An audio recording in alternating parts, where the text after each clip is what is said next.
watching continuing coverage of the impact of Ian on WESH 2.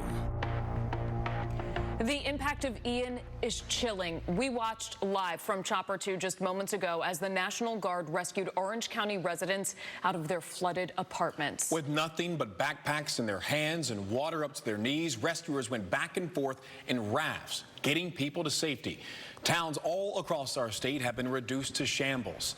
This hurricane cut into Florida, leaving a lot of devastation. The damage so extensive, we may not know the true extent of it for months. Until then, our communities are relying on each other, and you can count on WESH 2 News to guide you through it all. We have been bringing you continuous coverage for more than 63 hours on air and, of course, from the ground. Let's go to the ground right now. WESH 2's Christina Watkins is in Oviedo. And Christina, you are at the church where your family worships. Tell us about the latest information about the damage that structure suffered.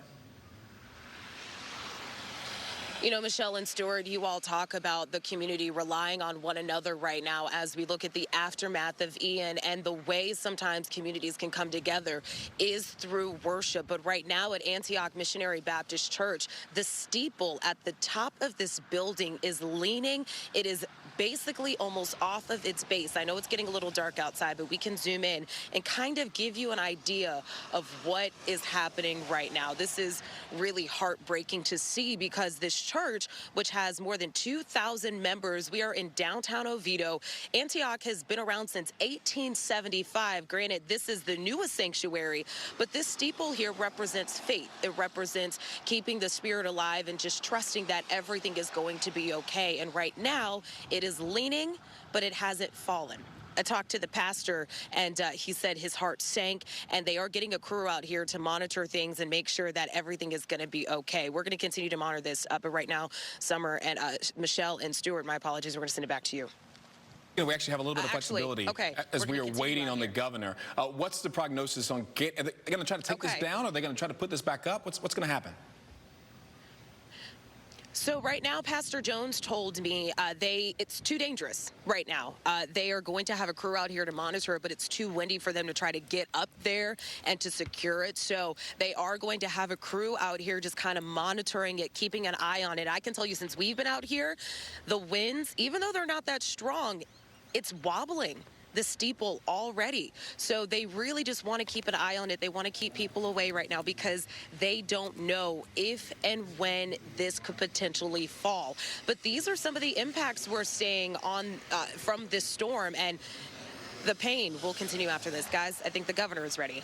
All right, Christina Watkins, thank you so much. Live in Oviedo, we want to take you out now to the governor, who's giving us an update. Deposit body of water. There was cars floating in the middle of the water. Some of the homes were total losses. I would say the most significant damage that I saw was on Fort Myers Beach. Some of the homes were wiped out, and some of it was just concrete slabs. Of course, there were damage to some of our infrastructure, particularly the Sanibel Causeway. There were breaks in that in multiple different areas. It was interesting. The pylons on the water, where you had that part of the bridge, that actually was good. It was the point where it was on a sandbar that just got totally wiped away, or from the mainland, you know, there was breaks there. So that's going to require major overhaul and potentially a complete rebuild. They're going to look at it and see. That's the only way on Sanibel and Captiva Island. So the operations to help people there have been mostly by air. In all told, search and rescue operations, it started in the wee hours of the morning. As soon as the winds died down enough to where it was safe, you had Coast Guard assets, you had urban search and rescue teams. We've had the National Guard out assisting people. There have been more than 700 confirmed rescues, and there's likely many more than that that will be confirmed as more data comes in. People have been rescued from places like Fort Myers Beach, Sanibel, Marco Island, as well as the Barrier Islands in Charlotte County. Obviously, there was a lot of calls coming in as the storm was really raging yesterday. People who did not evacuate were hunkered down. There was storm surge. There was a lot of apprehension, understandably. When initially the first responders came this morning, people would wave them down, whether they were by helicopter, boat, or high water vehicle. Now what they're finding is on places like Sanibel, most of the residents are just waving thank you for coming, but they say that they're fine and that they're staying put. Now, I think that there's going to be issues with being on some of those islands because they're not going to have services like we expect for quite some time, given the limitations of transportation. But nevertheless, that's a sign that some of the folks who did ride it out are stabilized in their home. They are first responders are doing targeted searches, just going home by home, checking to see if people are okay, and then responding to specific reports if they're missing loved ones. There will, of course, be many more rescues that are added to the tiller. Now, we absolutely expect to have mortality from this hurricane, but I'll just caution people, there's a process by where that is confirmed, and there's people, I know that people have said certain things. In terms of confirmed, that will be made apparent over the coming days, but I think the things that have been said out there is not something that has been confirmed at this juncture. Of course, we have thousands and thousands of people on the ground working to restore power, opening the roads, bringing in food and water, and restoring communications. Talking with folks in Lee County, probably the biggest immediate hurdle that they're facing is their county water utility had a big main break. That is necessary to be fixed in order to provide basic water services for the residents of the county. So they have been working to troubleshoot it. They requested the state to enlist federal support to help diagnose and potentially fix the problem. So we worked with FEMA and Gracia, and the Army Corps of Engineers came in. I mean, they came in pretty early. I think Kevin called them maybe like 3 in the morning. They were in Southwest Florida from Jacksonville by early this afternoon, and so they're helping to diagnose and hopefully be able to remedy that. But that's going to be something that's very, very important for the county. Healthcare facilities to provide working water, because they need that to be able to take care of their patients. So we're shuttling water in healthcare facilities. Right now, there are about 20 trucks en route with 60,000 gallons of water for a total of 1.2 million gallons of water. And I think they have been able to fix some of the water-ish. One of the 3 hospitals has actually been able to fix the water problem there. So that's good news. Port Tampa, Port Everglades, the fuel is flowing into some of our major ports, and so you're seeing a lot of fuel now flowing throughout the state. More than 330,000 gallons of fuel have already been moved in to Southwest Florida. I actually saw a couple of the gas stations open in the Fort Myers area when we were there today. With this fuel, the state of Florida set up 6 fuel depots to fully support all first response efforts, and we think the remaining ports in the state of Florida will open between sometime tomorrow and sometime on Saturday. There's been a massive amount of supplies staged. We're also bringing more into the region, more ambulances, more food, water, and ice, more generators, more. Actually, we're bringing in 2 full-service mechanical shops to help to repair and maintain emergency vehicles, which, they're in rugged conditions when you're going through water and others. Bringing in more tarps, bringing in kits for parents of infants and toddlers to give them 10 days worth of support, and bringing in more high water. 6 p.m. There are 2.6 approximately reported power outages through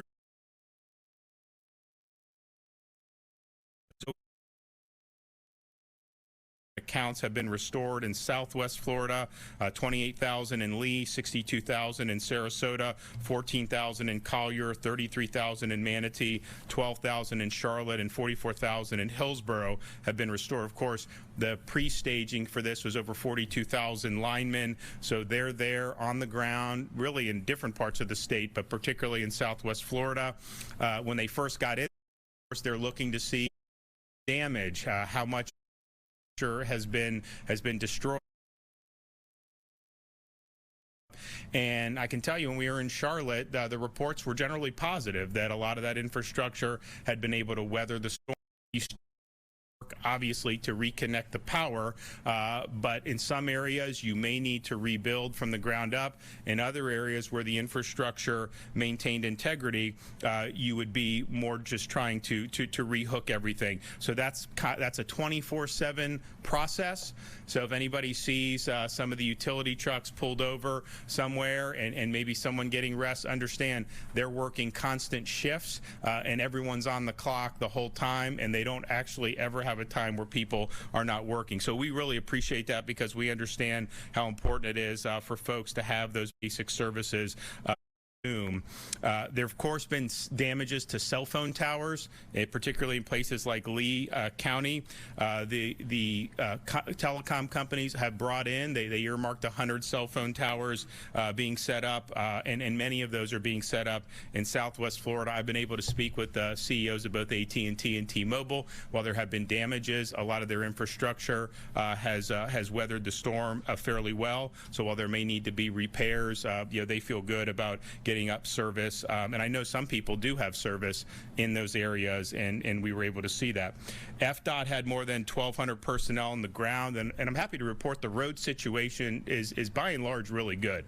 I think if I was just talking with Kevin before we came out here, if we were here yesterday at like noon thinking about what the road situation would look like, I think we thought that there would have been way more roads that were blocked by debris. Of course, we did have the Sanibel, issues, but there's also a lot of roads where the traffic is flowing on I-75 without a problem, and most of the other roads are doing really well. Sunshine Skyway Bridge has reopened, and so we were happy to see that. Most school districts throughout the state will be reopening either Friday or Monday. Obviously, Lee and some of those areas may be a little bit different calculation for them. We're thankful that FEMA has activated individual assistance for Floridians who've been affected by this storm. If you are in need of help recovering, visit disasterassistance.gov or call 1-800-621-3362. FEMA has approved our request to add some of the Central Florida counties into the individual assistance. Kevin will have more details on that, but we appreciate that because you look at the images, like you can see a house that's been totaled on Beach, and obviously it's a very sad thing to see. You can see boats that have been flipped over or cars that have been flipped over, and those are very striking images. But as the storm has moved through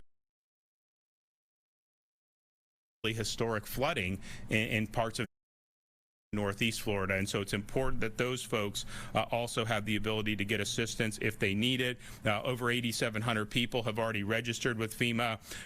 If you're gonna make a claim, take a picture. If you've had flooding, take a picture of the water house. Make sure you're documenting the damage. Jimmy Petrone, financial officer, is going to be doing insurance at the recovery sites. You don't need to go in and get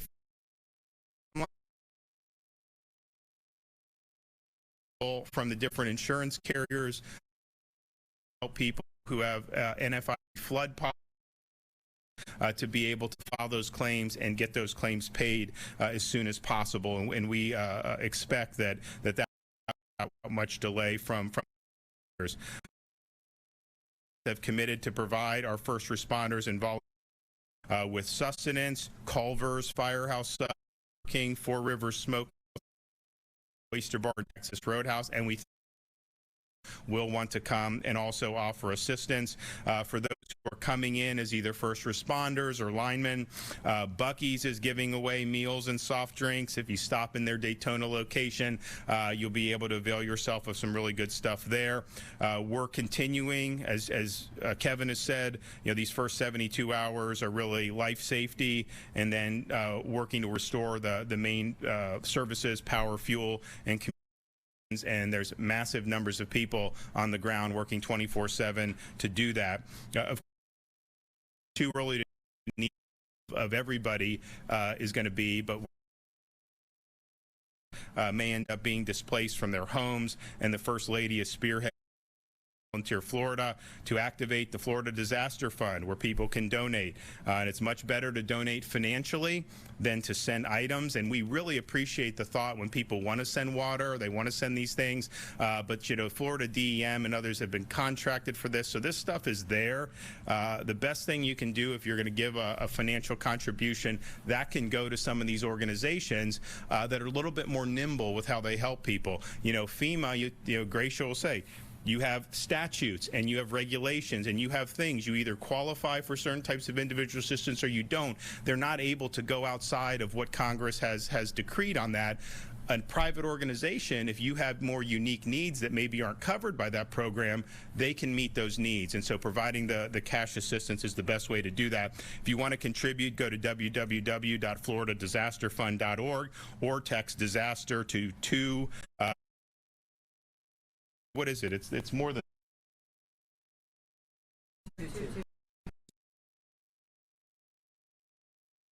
Do that because she does it better than me.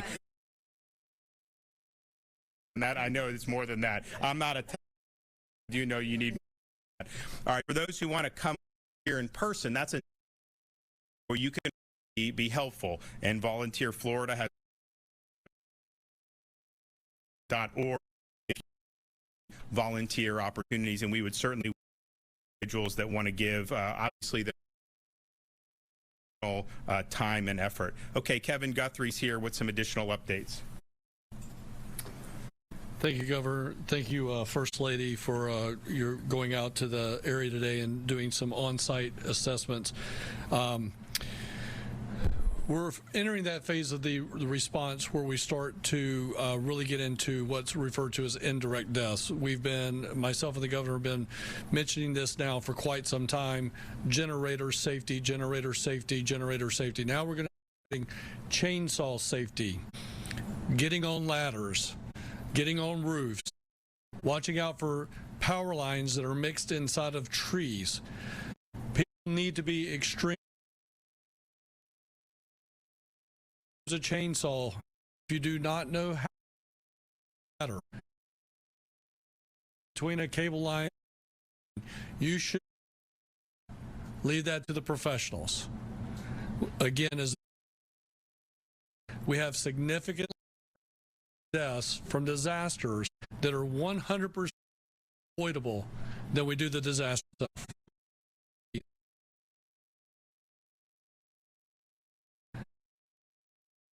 Pilots, please rate your drones in the areas where we have aircraft working. When you drone, they have to stop working. Stay out of the area and let us do our job. Similarly, we saw it down in Fort Myers today. Look at this, a street that's preventing a power line crew from getting in there and working. Rescue crew in there and working. So that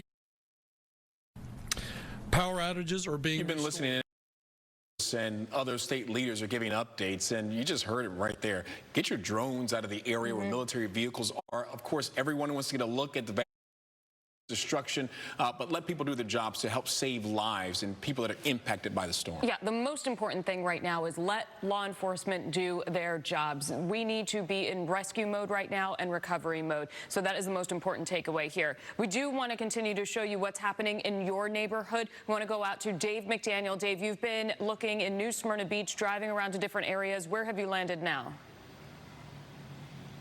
Well, we're still along State Road 44 at the intersection with Ellison Avenue. The flooding is absolutely unbelievable. Both sides of State Road 44, neighborhood after neighborhood after neighborhood. Again, we're at State Road 44 and Ellison Avenue. Take a look around here. See there? See where that fire hydrant is? That's how high the water is, and that is down the middle of the street. See that white truck go over to his house right over here to the right of it? We talked to the gentleman who lives there. He said last night he had about 1.5 inches of water in his house at about 1 in the morning. He sopped it up. He thought it was going to be okay. He woke up this morning and he had several inches. Then he had a foot. Then he had 2 feet. water. Now he has, of course, go stay with a family member because he can't stay in his home. Look at there's the mailbox. See the mailbox over there on the left side? That is how high the water is. We just watched it.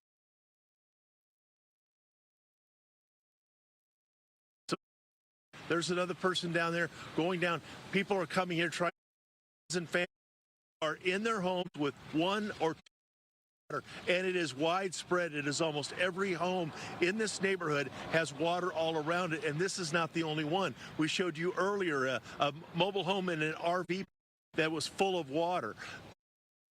Has been covered. State Road 44 has been officers. Remember, been going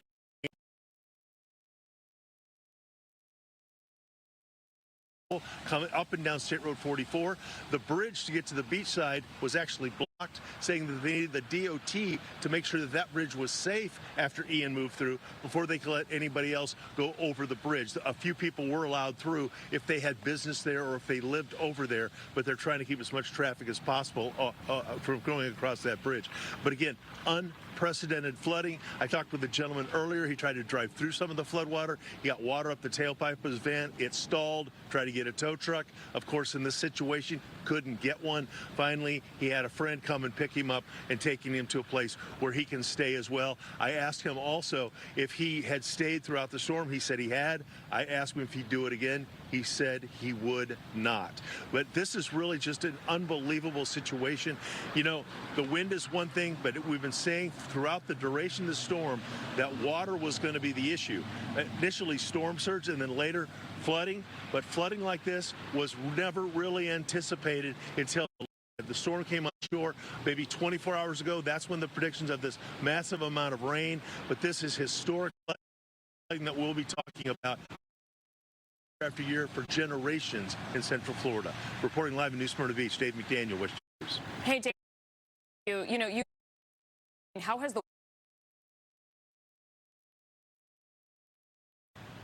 constantly? I mean, we're in a little bit of a lull, but you know, a lot of people feel like the storm is over, right? That things have passed. But the situation is that we have band after band after band. It seems to me, and you'll have to check with Tony and Alex to be sure, but it seems to me as the storm got out over the water again, it probably got a little bit stronger and started extending the rain bands further and further and further. But we've been waiting here for a little while to go on and present this information to you. We had several rain bands, and quite honestly, those rain bands surprisingly are cold. I mean, it's sucking up some colder water out of the ocean, and it's dumping that rain on here. And of course, it's rain that nobody needs because they already are heavily flooded.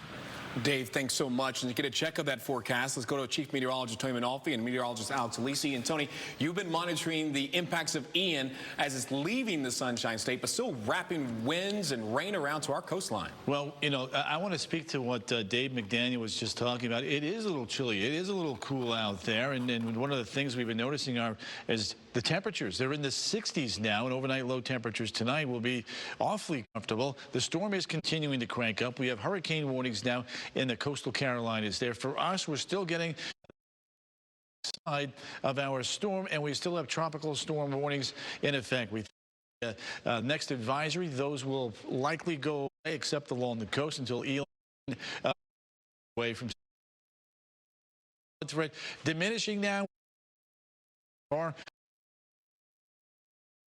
County, we take a look at the flood watches. These are all to go by the waist. We flood warning, Marineland, Palm Coast, Beverly Beach, and 9 water vapor channel. The flow around Ian and that high, creating all of those winds across the southeast, including along the coast. But the winds have come down a notch now, still running about 30 to 45 at the airports. But along the coast, we've a little bit longer. It's kind of moving off north. There's the center of circulation right in there getting elongated and lifting up to the north and the east. At any rate, still bringing a lot of rain up to the north. You can see things are beginning to wind down a little bit here in the metro. Still have some fingers of moisture on the backside near Scottsmore and Oak Hill. In fact, one of the things we've been noting, the winds are coming down here along the coast. You know, just a short time ago, we had 55, 65, close to 70-mile-an-hour winds. We're shooting this from the Melbourne weather site there, the radar, I should say, and you can see the winds now running in that 45 to 55-mile-an-hour range, so we are indeed getting better. Up towards Jacksonville, the radar here pinging.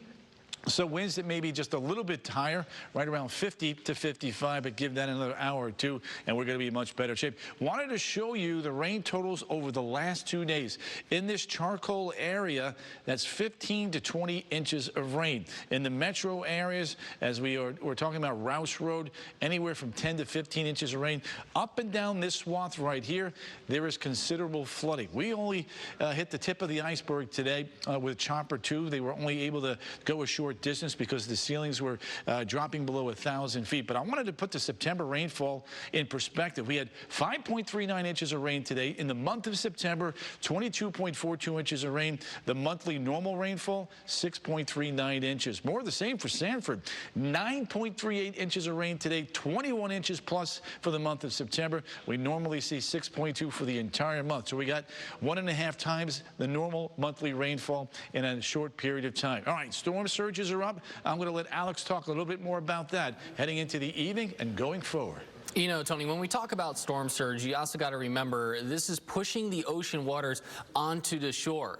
Where does the rivers drain? They drain into the ocean. So as that water continues to stack up against the shoreline, it just doesn't allow that water to drain. So all of our communities drain into the little tributaries and the streams. Those drain on into the rivers, and then the rivers drain into the ocean. So until we can get that storm surge away, until we can get those rivers to start to drain, we're going to be dealing with this considerable flooding. Still dealing with some rain from Palm Coast to Marineland, and again, those rivers are filling up. We're expecting about 3 to 6 foot of storm surge across much of northern Flagler County there. Near Astor, starting to see a bit more yellow on this map, where we're expecting to see even more, about 3 to 6 foot of storm surge. So again, this is going to expand out from the banks in Astor and cause some significant flooding. A little bit further out towards the east near Ponce Inlet, also expecting some significant flooding. So I want to take a look now at the latest river levels. Again, this is some live updating data now, and those rivers have been, again, continuing to build and build. Now up to 30.8 inches feet of water there at the Little Wekiva River near Altamont. The record 29.7,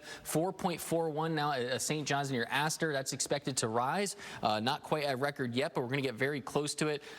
Lake Harney at 9.8 now. Major flood there is 10 foot. We're getting closer and closer to that level, and you can see Shingle Creek there at Campbell above the major or the record flooding setback in 62. So right now 4.41, that's major flooding right now. It's expected to continue to rise 4.4 feet as we go towards Friday 7 o'clock, and just take how long, look how long it takes for this to drain. Saturday, Sunday, Monday, Tuesday, still in the moderate flood scale. As we go a little bit further up towards Lake Harney here, again, major flood levels here from Friday, Saturday, Sunday, Monday, Tuesday. It's going to take about over a week for some of these rivers to drain back towards normal levels. And then one more graphic here, Little Wekiva near Altamont. We're already up to 30.8, which is major flood levels there, and that's going to stay above that major level as we go into Saturday. The good news that we have going on for us is that drier air is on the way, so we will have, at least we won't be adding to those river levels. Notice by Friday, about 10% coverage rain, sun's going to start shining, and we're going to keep that dry air in place as we go through the weekend and into next week, guys. All right, Alex, thanks so much. Our continuing coverage of the impacts of Ian is coming up, and we are staying on top of all of the big stories that are happening around your area. Okay, I'm trying to figure out where we're going now. Trevor, what do you want to do? We're telling us to stay with the coverage, but we're not sure where we're going here. All right. You're watching continuing coverage of the impact of Ian on WESH 2. And welcome back. Of course, we are staying on top of everything that's happened across our area. So many stories to tell from Orange County, Seminole, Volusia, Flagler, and Osceola counties. The flooding is widespread. That is one constant that we've seen across our area here, and we have our crews fanned out. They have been showing you shots from the ground. Our chopper has been up in the air. We are covering this from every angle. We want to get to Gail Pascal-Brown, who filed this report earlier today. We are here in Daytona Beach Shores on South Atlantic Avenue, where you can see some of the damage caused here. This is the 7-Eleven, and you can see the top of that, the awning and everything else bent, torn down basically by the pumps. Now let me show you something else. I'm going to take you over here to East Point Apartments. I was talking to the owner earlier, and basically he said he didn't even know what happened until someone called him. But when he got here, look, it took the roof off of his apartment building. Now he has housed some of his tenants in some hotels nearby. I did go inside, and I'm going to hopefully show you some of that video inside there. One lady, Joanne Austin, lost everything, and it's just a mess. Now inside this particular shop, this is Sharice's salon, and she's been here a staple in the community for a long time. And look, now on the outside, it doesn't appear as a lot of things are going on, but you can see some of the damage. But inside, basically, the roof up here is just gone, that part of the roof anyway. And joining me now is Sharice Wentz. She is the owner of Sharice Salon. When you got here, you must have been totally baffled. I was. I didn't expect this to be the way it was. I got pictures sent to me earlier today, and it was my roof outside, not realizing when I walked in here that I would have all this going on. So. Wow, that's your workstation over there. My workstation, yes, it is. So we just have to, deal with it tomorrow, and we'll be okay. A lot of damages we saw, in the Daytona Beach Shores area. People I know are counting their blessings, but you thought that a tornado might have gone through here. I think so, Gail. Next door to the 7-Eleven, then my north side of the building, and then right next door the apartment, it's totally trashed. So something happened, and I'm not certain. We've had some major wind gusts go through here, so. And a lot of people that live across the street, they have been sending me messages about, the wind and everything. So, yeah, it's not good. It's not good. But we're safe and sound. That's all that matters. And that is definitely the answer right there. It's safe and sound. I'm Gail Pascal-Brown reporting in Volusia County for WESH 2 News. And we are spanning out across all of our local counties and beyond, even all across the state, looking at all of this damage. We want to send you to another town here locally, Altamont Springs. We have WESH 2's Sanait Gabrigadakis. Sanait, when we spoke to you before, you had some flooding behind you, and you were telling us about some rescues. Ian brought in so much heavy rain that a lake has formed right in this neighborhood in the middle of a roadway. We're on Spring Oaks Boulevard in Altamont Springs, and as you can see, this flood water is so deep. The mailboxes just give you an idea. Now, Wekiva River stretches behind these homes, and as you can see, it got so full that it poured over into the middle of the roadway, blocking people from being able to safely get out. It's reaching their driveways. Some residents told us that their garages are possibly about a foot or two deep underwater, and fortunately there are no reports of injuries. A Seminole County Fire Department rescued about 20 people in this area Thursday morning, and we know that these homes are part of more than 1,000 that are dealing with the impact of Ian in this county. And as crews continue to come out here to restore power, because a lot of people here have been without power since last night, they're asking people to be safe. Don't try to drive through this water because you just don't know how deep it is. And in the meantime, they're asking for patience as they come out to resolve a lot of these issues. Reporting in Seminole County, Sanait Gabrigadakis, WESH 2 News. Before the sun went down, we got a great look at some of the damage in an area where live active rescues were happening as people were just trying to get out of their apartments that had flooded from the tremendous amounts of rain. Yeah, we're talking about the Arden Villa Apartments. We want to get out live to Darren Stoltzfus. Darren, you are still in that community, and it is so active behind you. Absolutely. They are still pulling seniors from an assisted living facility that is right there. They're pulling families. I've seen children. I've seen other people coming off these boats. And right now they're removing someone in a wheelchair, taking great care to move them over from this boat in the what looks like knee-high water that It's actually gone down where they are compared to where it is in the street. They're coming over to this Speedway gas station where there are ambulances lined up one after another to take these seniors, I'm told, to a facility in Altamont Springs. But the flooding here has been phenomenal. I was looking at a report earlier. It's twice the maximum flow rate from earlier. The USGS report on Little Econ River discharge says this is double the record of discharge from what it has seen before. That was back in 2004. You can feel it. I mean, we were talking earlier. This is not what you expect to see from a hurricane. You expect to see the wind damage, the trees falling over, but flooding, and it's cold. I mean, it's down to about 60 degrees. So there's a real chance that these people are going to be getting sick if they don't get out and get into some warmer facilities. So here comes another boat coming up right through the street here that's normally, you know, a 4-lane road. We've also seen National Guard trucks that have been deployed. Earlier we saw them in Orla Vista where they were pulling out more than 100 people from their homes when the water there rose up just to their chest level. And I talked to some residents there. They said they lost everything. That's what we're looking at here, is people who have lost everything, people who don't have anything more than the clothes on their backs. And as it gets colder in September in Florida, you don't expect that. One woman we spoke with in Orla Vista was wearing workout clothes. She was getting ready to go to the gym when the National Guard rescued her from her home, and all she had was a sports bra and leggings. That's what she was wearing when they came to her house. So as you see here, we've got another boat coming in, people wrapped in blankets. We've got masks on. There is, you know, a risk for COVID-19. I mean, this is just catastrophic. But watch the great care these Orange County rescue workers are doing to make sure that they can try to keep these seniors as dry as possible. This is just a horrible situation. We'll be here as this develops. We'll have more updates in the next few hours. But for now, live in Orlando, we'll send it back to you. Darren, thanks so much. And we flew over this area just a short time ago, and we're going to let you go gather and talk to people who are being rescued. But we flew over this area with Chopper 2, and we saw some of those rescues happening at the Arden Villas apartments with the National Guard, with the fire department on the ground. And it was the height of the day, so it was very easy to see what was going on. And it was stunning images from that community. And they were walking, the people who lived there were walking in waist-deep water, some of them carrying their belongings over their heads as they were trying to escape their first-floor apartments, because those were the ones that were flooded. And we saw those cars just almost covered in water. Including people that were using air mattresses. Some people were on little rafts. They were doing whatever they could to try and get whatever belongings they could out of that area. A lot of people also waiting on their balconies to get rescued as well. We're going to turn that video around for you in just a short while, but it's also on our website, WESH.com. But again, we've been spending the area for more than 60 hours now. We also had crews in New Smyrna Beach where conditions were still raging this morning. That's right. And I believe WESH 2's Marlene Martinez spoke with one person whose home is underwater.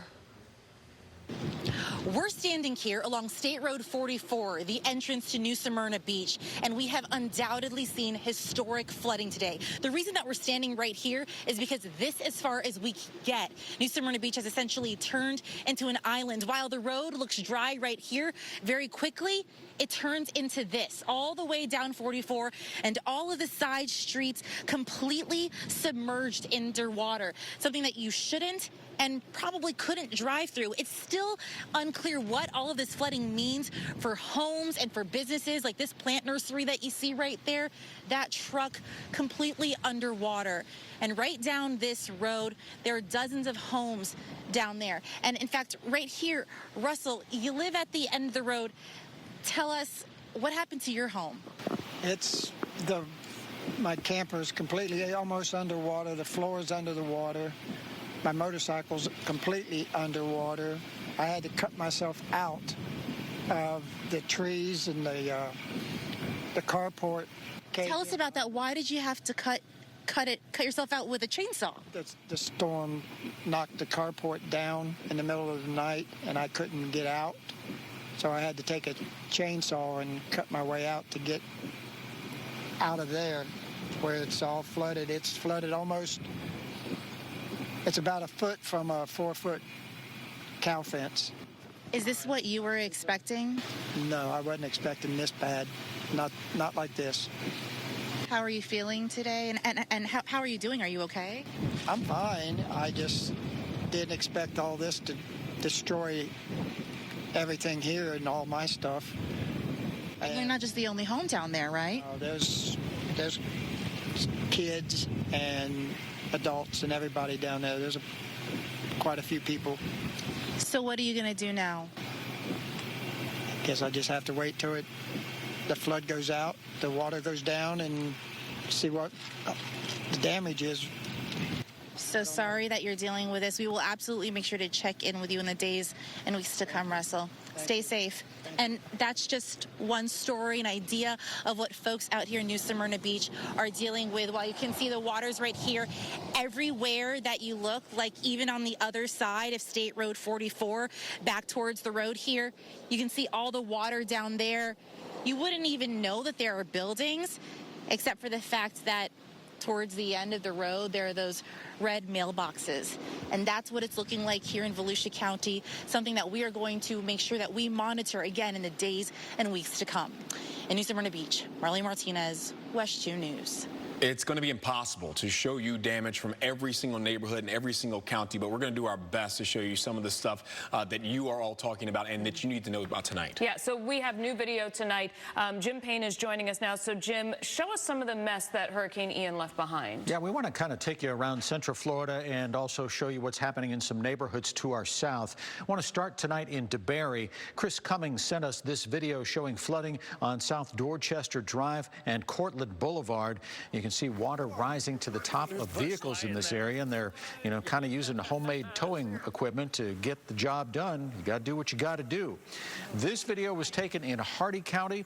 Again, you can see just how high the water has risen here, basically right up to the roof line in this entire neighborhood. Meantime, life is returning to normal in the Florida Keys. Much of the critical infrastructure in the Keys remains intact. Key West International Airport has reopened to commercial service. Cleanup crews are still working to pick up all the debris.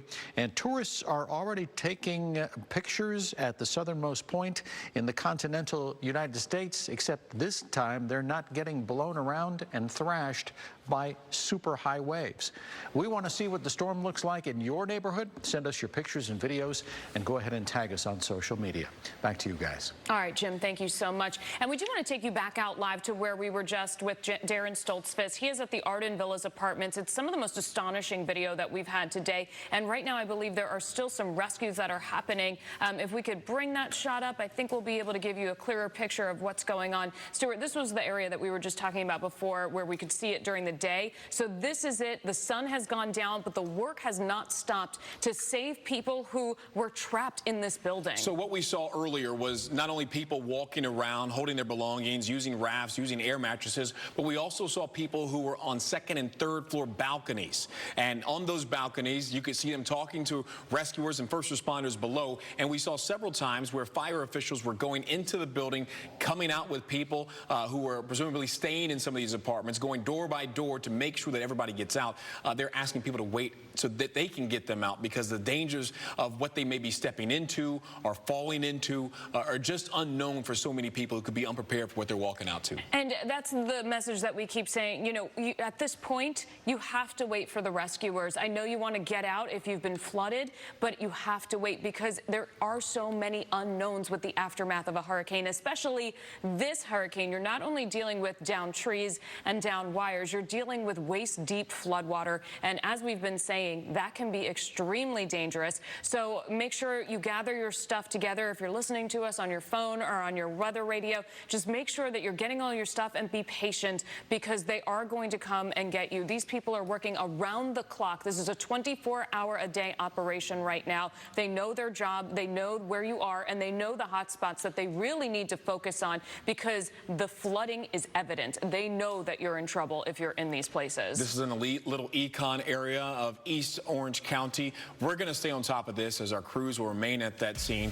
Bringing it back here again, we are still tracking now Hurricane Ian, still dumping showers on our coast. We'll be right back after the break with the latest details. Welcome back. I want to go back to Oviedo now, where we are just at Antioch Missionary Baptist Church, where the church has suffered some major damage because of Ian's high winds. That's right. And this is a place, an iconic place in that community. And Christina Watkins is our reporter who's in that town. Christina, you're not just our reporter who is covering the scene. You grew up in this area. How is it covering your hometown and seeing your church damaged in this storm? You know, born and raised in Oviedo, proud Oviedo High School graduate, to come here and see Antioch Missionary Baptist Church, the steeple on top of this building, literally hanging on the edge of its platform. And at any minute, they are worried this steeple could fall. Let's go ahead and show you live exactly what we're talking about. It is really heartbreaking to see this in this moment. We have a light shining on top of it. We've been watching the winds blow. They're not as strong or as gusty as they were at the height of this storm. But when I talked to Pastor Charles Jones just minutes ago, he's the pastor here at Antioch, he told me that he talked to the fire chief here in Oviedo, and they are worried this steeple could fall. They believe a big old gust of wind just got a hold of it during the height of this storm. Pastor Jones said that somebody sent him a picture of it because he's in Geneva right now. He doesn't have power. He can't get out of his home, just like many of you can't, because the roads are almost impassable. But someone sent him a picture of it, and he told me his heart just sank. He didn't know what to do just looking at this right now. You know, it's just sad because Antioch has been a staple here in downtown Oviedo. We're off Broadway Boulevard. It's been here since 1875. Granted, this is the new sanctuary, but they put in time, they put in money, they put in a lot of faith and love to build this new sanctuary. It has 2,000 members, many of whom go to UCF and who will be looking for guidance and faith after dealing with this storm, especially when you see those just unbreakable, heartbreaking images coming out of the university area. You know, Pastor Jones, though, he did make it out here for a brief second, and I asked him, how are you going to lead the community as we look to recover from the storm? How are you going to guide them? And here's what he told me. I was sitting at the parking lot in the rain this evening, watching that and wondering, just kind of praying, Lord, how we're going to reach the people, because so many people are hurting right now, and especially with this, we just come through this pandemic, and now this happens. Yeah, when he says they just came out of the pandemic, he wasn't kidding. Antioch was not playing any games when it came to restrictions. They just started letting everybody come back into the sanctuary. So as of right now, they're trying to figure out if they're going to have services on Sunday because it's not safe. Oviedo Fire and Oviedo Police, I'm told, are monitoring this. I know the mayor also came out here earlier today and saw this for herself. She says this is just some of the worst as far as damage goes from wind that she has seen. We've seen a lot of flooding. We've seen a lot of tree limbs down, but to see something like this blown almost completely off is really hard to watch. So we are going to continue to monitor this. They do have crews watching it. They're waiting for it to be a little bit more safer before they get up there and try to secure it because they don't know exactly what's going to happen. But if these winds keep blowing like they are, they're worried it could fall. Stuart, Michelle? All right. Thank you so much, Christina. We'll have to keep checking back in with you. One of the biggest frustrations after a hurricane is if you lose power, and everybody wants to know, when will I get my power back? 2.3 million customers in the state of Florida are in the dark tonight. WESH News' Anika Hope joins us live now from downtown Orlando. And Anika, you're with a representative from Duke Power talking about the effort to get the lights back on.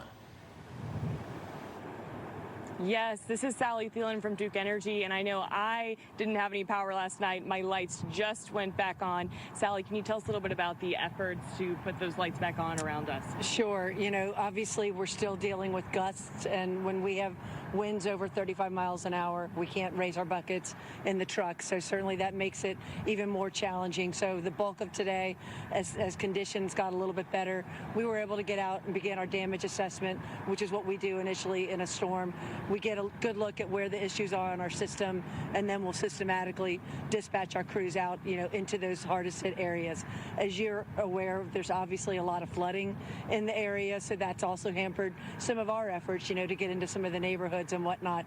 But I can tell you in Orange County, we're still at about 160,000 outages. So while we're making some headway, and we've already restored over 30,000 customers, since this all began, it's definitely tedious work in these kinds of conditions that, as you can feel out here tonight, still getting some strong gusts. And I believe they said in that Orange County presser earlier today it was about 40% of Orange County residents? For the Duke Energy customers, yeah, about 41% of our customers are impacted by outages right now. Will they be able to work throughout the night, the linemen? We will have crews out this evening, with the dark and with, some of the conditions.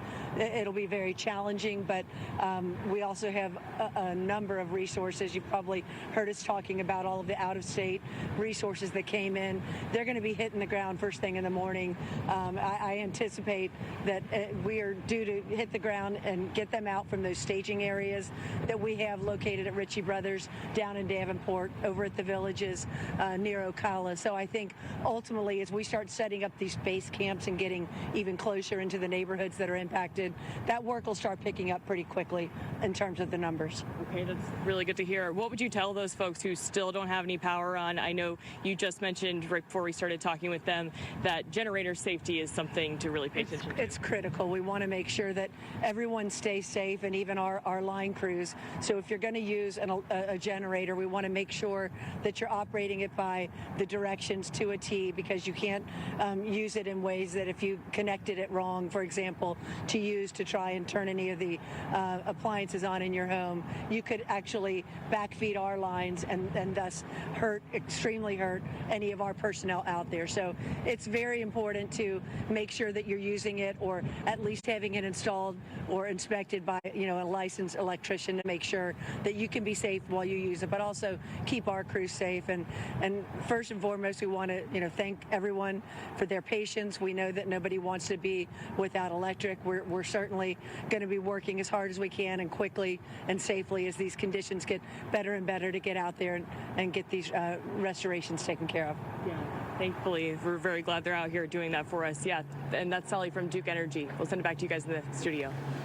All right, Anika, thanks so much. And of course, the damage is one thing. Power being out just adds to it. People obviously just want a place to live for the most part right now as well. And most of the time when the power goes out, or a lot of the time, a tree has come down. We want to get out live to WESH 2's Gail Pascal-Brown. Gail, are you still in Volusia County? What are you seeing? Yes, we are still in Volusia County. Photographer Alex Adley and I were driving around looking for damage, and we are just off of South Ridgewood Avenue, and we came upon South Street, and you can see this big tree here that's just blocking the entire street. The lights are off around here. I was going to try to talk to some of the residents to tell me anything they can tell me if anyone got hurt or anything like that, but we noticed this, and this is the hazards. These are just one of the hazards that Volusia County Emergency Management says, hey, don't come out until we tell you that it's safe to come out, and certainly stay off the roads. As we were driving on the roads, there's a lot of roads which are flooded, and I mean, it's just hard for people to basically navigate. And really, you should not be on the roads anyway. There is still a curfew in effect until 7 o'clock in the morning here in Volusia County. We have seen down power lines. We have seen flooding. We have seen debris from different stores and businesses that have come down, into the roadway. And so this is the reason why you need to just stay away and stay out. Again, we are on Ridgewood on South Street. I'm Gail Pascal-Brown reporting live in Volusia County for WESH 2 News. Gail, thanks so much. Be safe as you're out there going around and seeing some of that damage. I know, especially now that it's dark, it's harder to see all of the roadblocks that are out there. We want to bring in Chief Meteorologist Tony Manalfi. Tony, a lot has changed over the last 24 hours. Do you remember yesterday we were talking about a wind gust of about 81 miles per hour in one of our locations? Those have significantly dropped. Tony, what is the latest that we need to know on what is now, once again, Hurricane Ian? Yeah, Ian's pulling away, so that's the good news. And as it's pulling away, we're getting some great news tonight. The tropical storm warnings were lifted here as of 8 o'clock for Lake County, Seminole County, over towards Orange County and Kissimmee. So that's some good news. The winds are now, for the most part, back under 40 miles an hour. Still getting those gusty winds, though, however, along the coast. These will likely be lifted probably at 11 o'clock later on tonight with the next update. We still have that flood warning, guys, here for about another 35 minutes from Marineland, Palm Coast, Beverly Beach, Flagler Beach, and Bunnell. The news is good. It looks like the corridor of the heavy rains have inched a little bit more towards the east. So western Flagler County, northwestern Volusia County in much better shape. And you can see the overall wind speeds have come down considerably. Center of circulation inching back now towards the north and the east. Just going to take the radar tour here along the coast. Scottsmore, Oak Hill, gusty winds, some heavy squalls from time to time. New Smyrna Beach, Daytona Beach, more the same here for you. You got into a little heavier band there a short time ago, and now the corridor, the strongest rain is now just pushing offshore, so some good news there. Velocity product, again, winds are beginning to come down both to the south and to the north, running in at 40 to 50 50-mile-an-hour range. Rainfall totals unbelievable, folks. 15 to 20 inches here in and around Volusia County, 10 to 15 here just east of I-4. Everybody's been talking about these cooler temperatures. All our reporters out there, readings in the low to the mid-60s area-wide. Combine that with the wind, and it does indeed feel chilly out there. Alex has more on the forecast. Yeah, that's right. And all that extra rain has caused some power outages across the state, as you keep on hearing. Take a look at some of these power outages. Over 176,000 in Orange County, 112,000 in Seminole County, 239,331 there in Volusia County. Again, the big power outages right within that core of where we saw the heaviest rains and those strongest winds. I want to take a look at the river levels now. Again, we're seeing record level, not only rains, but also record level river levels. 30.8 foot in the Little Wekiva near Altamont, well past that record of 29.7. You can see the Little St. John near Astor getting closer and closer to the record of 4.6 feet. St. John above Lake Harney also getting closer and closer to that record level, and it's going to take time for these rivers to drain. Major flooding as we go towards Friday afternoon. By Saturday, Sunday, Monday, and Tuesday, still dealing with the moderate flooding as the rivers continue to expand their banks. Above the St. John, above Lake Harney, again, major flooding expected through at least Tuesday. And again, I still expect to see these river levels to stay rather elevated, because if we take a look here at the wave heights, again, the rivers all drain into the oceans. It's going to take some time for these wave heights to move offshore and allow those rivers to begin to recede. So as we go over the next 7 days, we are going to continue to see not only the rain begin to end, but we're also going to see our skies start to clear up. So we are expecting plenty of sunshine throughout the week ahead, much drier conditions as well to help things begin to dry on out. Guys? Thanks so much. Before we go to break, I want to show you video or live pictures right now of a stranded car on I-95 in Edgewater. As you can see, floodwaters are all around this vehicle. They are still preaching that warning out around Central Florida. If you do not have to go anywhere, don't. Stay with us. We're coming right back with more Hurricane Ian. Welcome back. We are continuing our coverage of the impact of Ian, and one place we keep going out to is the coast, specifically Volusia County, because they not only saw the effects all day yesterday, all day today as well. That's right. WESH 2's Claire Metz was there earlier this afternoon, showing some of that damage in real time.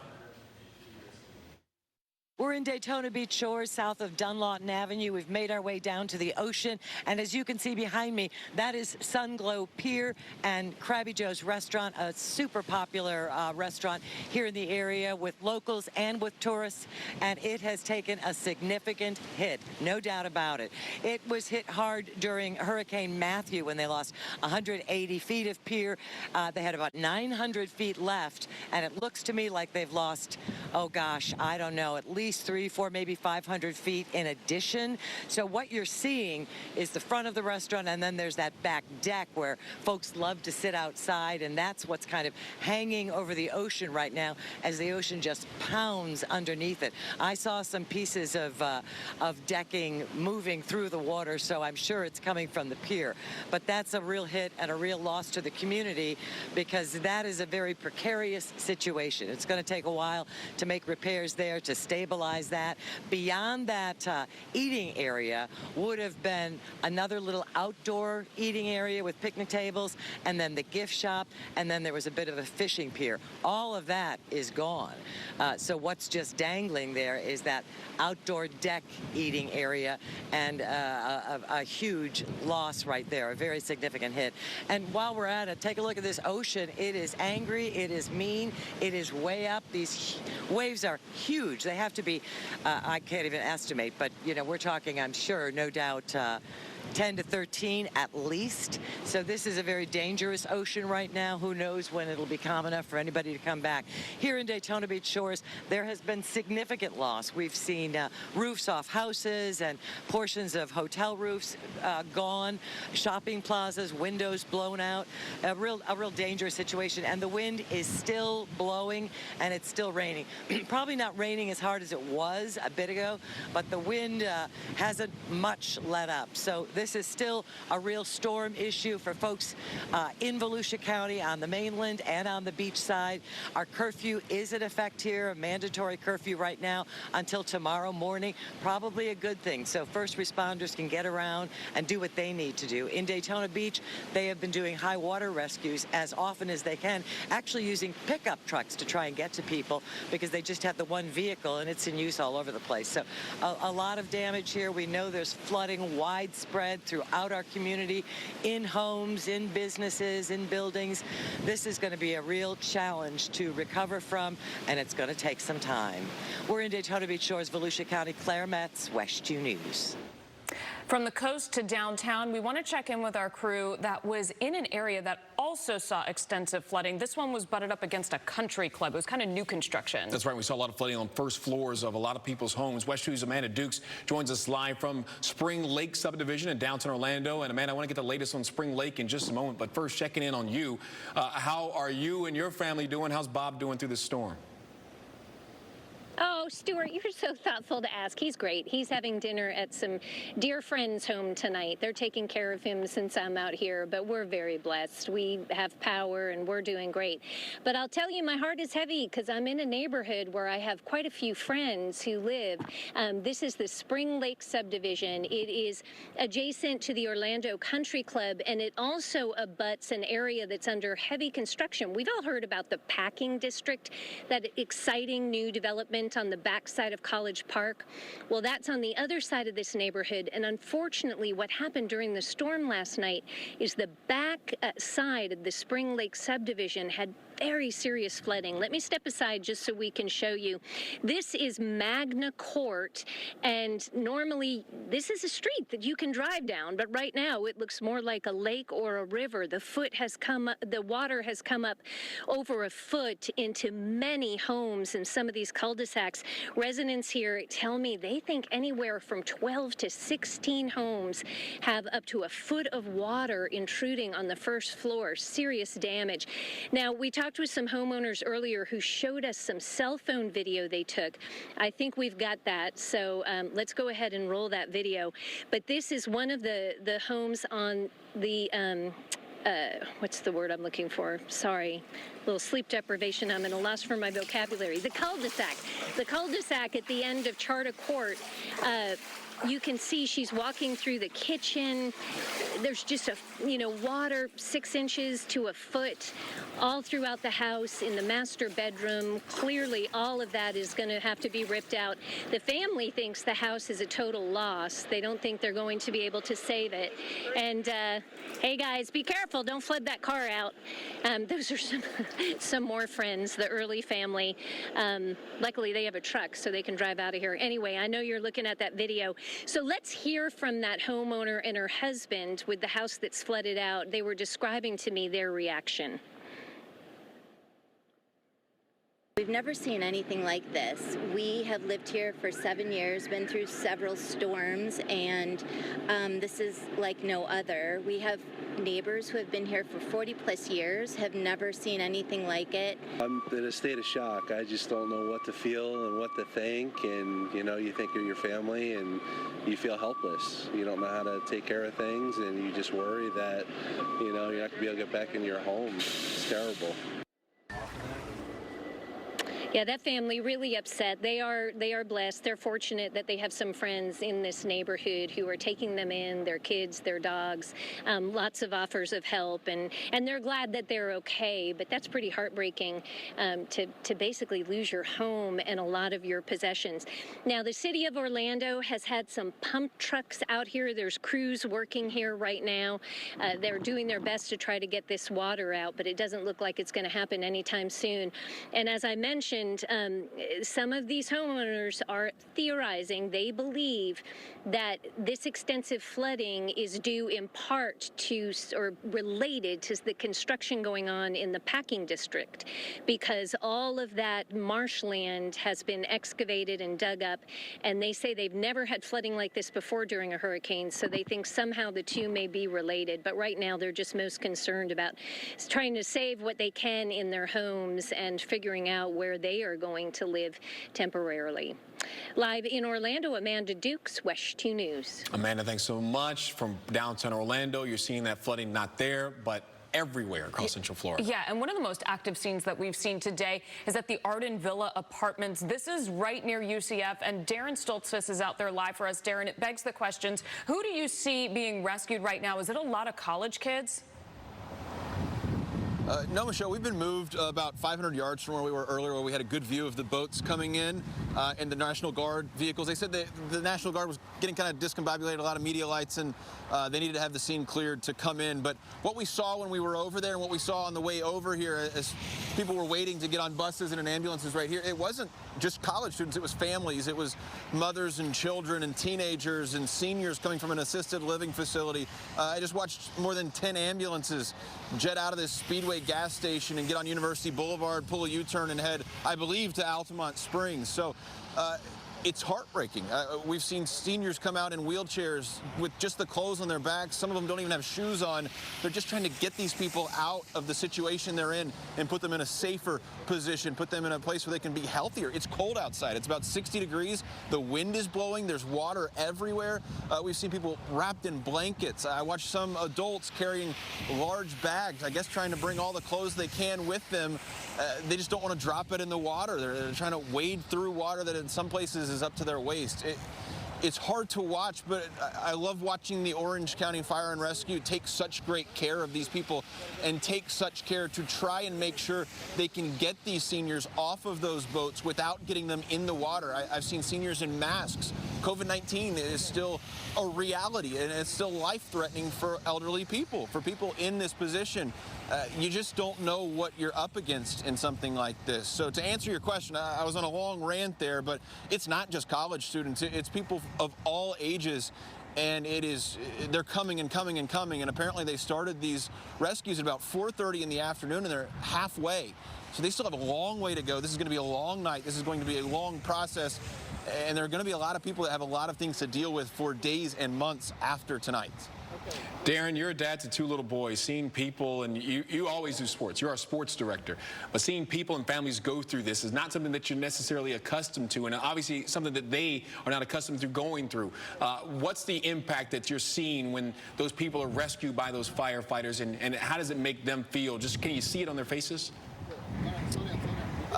I think there's a little bit of fear in the younger children's faces, and I don't think that's something that maybe I would have identified with or have seen until I had the 2-year-old a couple years ago and the 1-year-old that's at home. Hopefully they're both sleeping right now. But yeah, you mentioned sports. Like we're 2 miles from the bounce house. They're supposed to play a football game there Sunday. That's what I look forward to. That's what I'm hoping to see. It completely throws that out of the water, and you don't even, it's not even a priority. But walking through, just when we walk by the gas station to come over here, you can see the humanity. There was a little girl wearing a security guard's jacket that somebody obviously gave her to help her keep warm. Because again, it's September, it's Florida. We're not supposed to be cold. It's not supposed to be 60 and damp and shivering. She had a smile on her face. She was talking to mom. I saw, it looked like a teenager wearing either Crocs or slippers. Clearly had just come out of their home trying to get to safety. You see how much of an impact, and you see what it means on social media. People are so positive, saying, watching these firefighters and these rescue workers take such good care of these elderly people, that makes you feel good. And I think that's the humanity. That's what we look for in these storms. We look for the helpers. We look for the joy. There are 2 buses here from Ocala. There's another bus just rolling in right now. Let's see where it's from. The Life Centers of America, also from Ocala. I talked to a driver from a bus. He doesn't even know where he's taking these people. They wanted to help, so they got in their vehicle. They had a bus.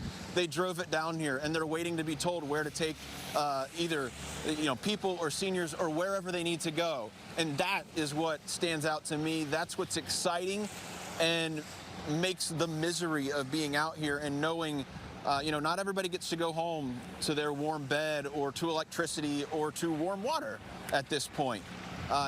So to be grateful for what we have, I think, is what stands out. And I think genuinely seeing joy in times of distress, and I think that's the innocence of children, too, being able to look past their current circumstances. Darren, we do have to go to break, but very quickly, you said they're about halfway done with the rescues at this apartment complex. Are they going to work through the night until it's done, or have they mentioned they need to take a break at some point? We are waiting to speak with the public information officer that is supposed to come soon. I'm not sure exactly when that will happen, but I'll be able to have much more details, hopefully within the next half hour or hour or so.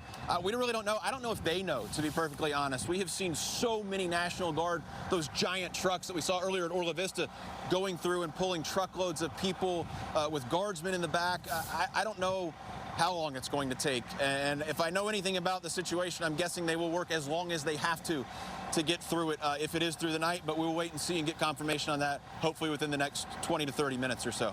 Michelle? Hopefully they do, and that will be a comforting thought for many. Darren, we're going to be on for quite a while, so we're going to check back in with you in just a short while, regain your energy, talk to some folks, and of course, thank you for showing the human side of the story as well. All right, stay with us here on WESH 2. We are coming right back. Welcome back. We're continuing to cover the impact of Ian, and I think one of the most astonishing takeaways that we're going to have from this storm is the flooding that we're seeing. We kind of expect flooding in certain areas, but there are others like downtown Orlando, Lake Eola. We just don't expect to see stuff like that. It's the icon of the city beautiful. It's literally the logo. WESH 2's Anika Hope joins us now live. And Anika, it's record flooding over at Lake Eola.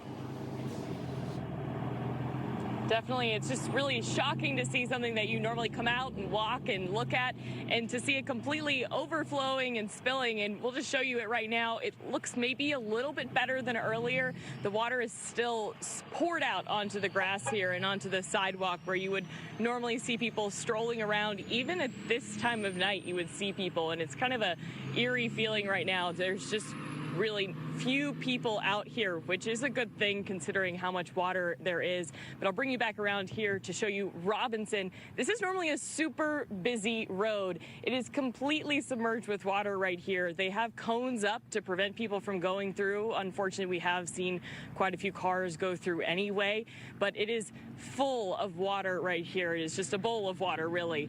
But there are lots of cars that need to use this road, and there are some ways to get around, fortunately, and we've seen some cars use that alternate route. But we've got some swans here. They've come all the way up here too. And this outlook area also full of water all the way down here.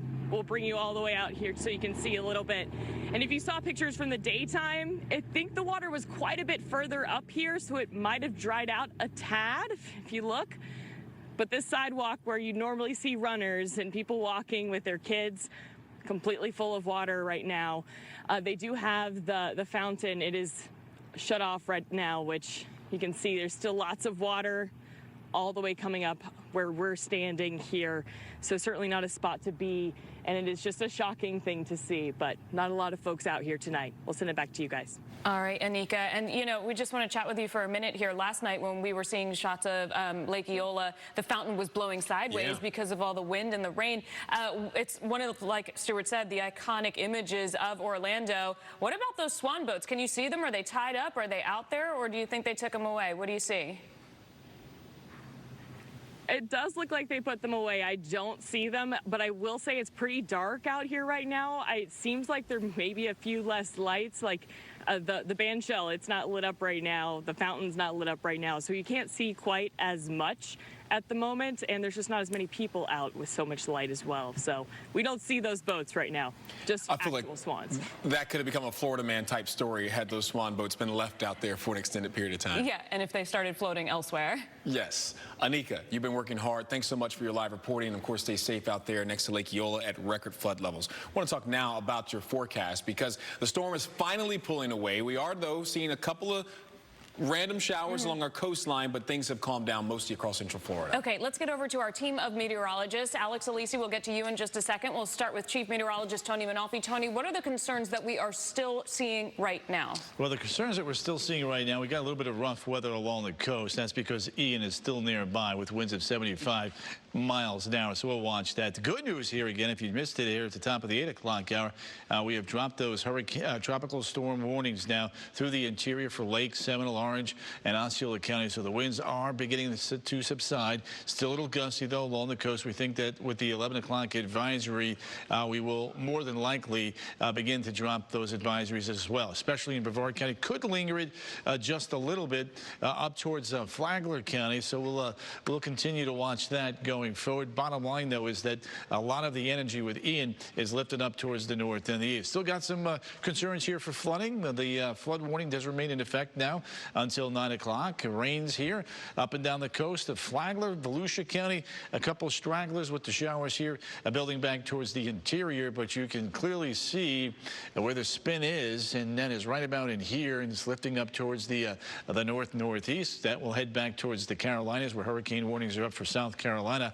Closer to home, Titusville, Scottsmore, some gusty winds here from time to time. Not as bad as earlier. You can see the last real squall band now is just offshore with a few lingering showers here from Daytona Beach back towards New Smyrna Beach. And for the first time in quite a while, there is a lack of rain falling across at least the interior and the western side of Flagler County. Palm Coast Marineland also beginning to improve there. Rainfall totals very, very, very impressive over the last 48 hours. Upwards of 15 to 20 inches of rain into portions of Volusia County. Metro areas from Sanford down towards Kissimmee. 10 to 15 inches of rain have fallen. With all the rain, and with the drier air, cooler air on the backside of our hurricane, notice the temperatures here 63 to about 67 degrees. It makes it feel pretty chilly out there when you factor in the wind with those gusts here at the top of the hour between about 16 and 35 miles an hour. With more on the forecast and how things are going to be improving, let me send you back over towards Alex. Hey there, Tony. So I do want to take a look here first at just the amount of rain we've seen over the past about 48 hours. So you can see all the way from Osceola County up through the center part of Orange County, Seminole County, and into Volusia County. All this purple, the darker shades of purple showing about 10 inches of rain, the lighter shades of purple showing about 13 to 15 inches, so over a foot of rain. And again, we saw from Chopper 2 just the devastating amount of flooding that has caused. Let's get now over towards the power outages. It's also, you can see right in that core where we saw the most rain and winds, also where we're seeing the most in the way of power outages.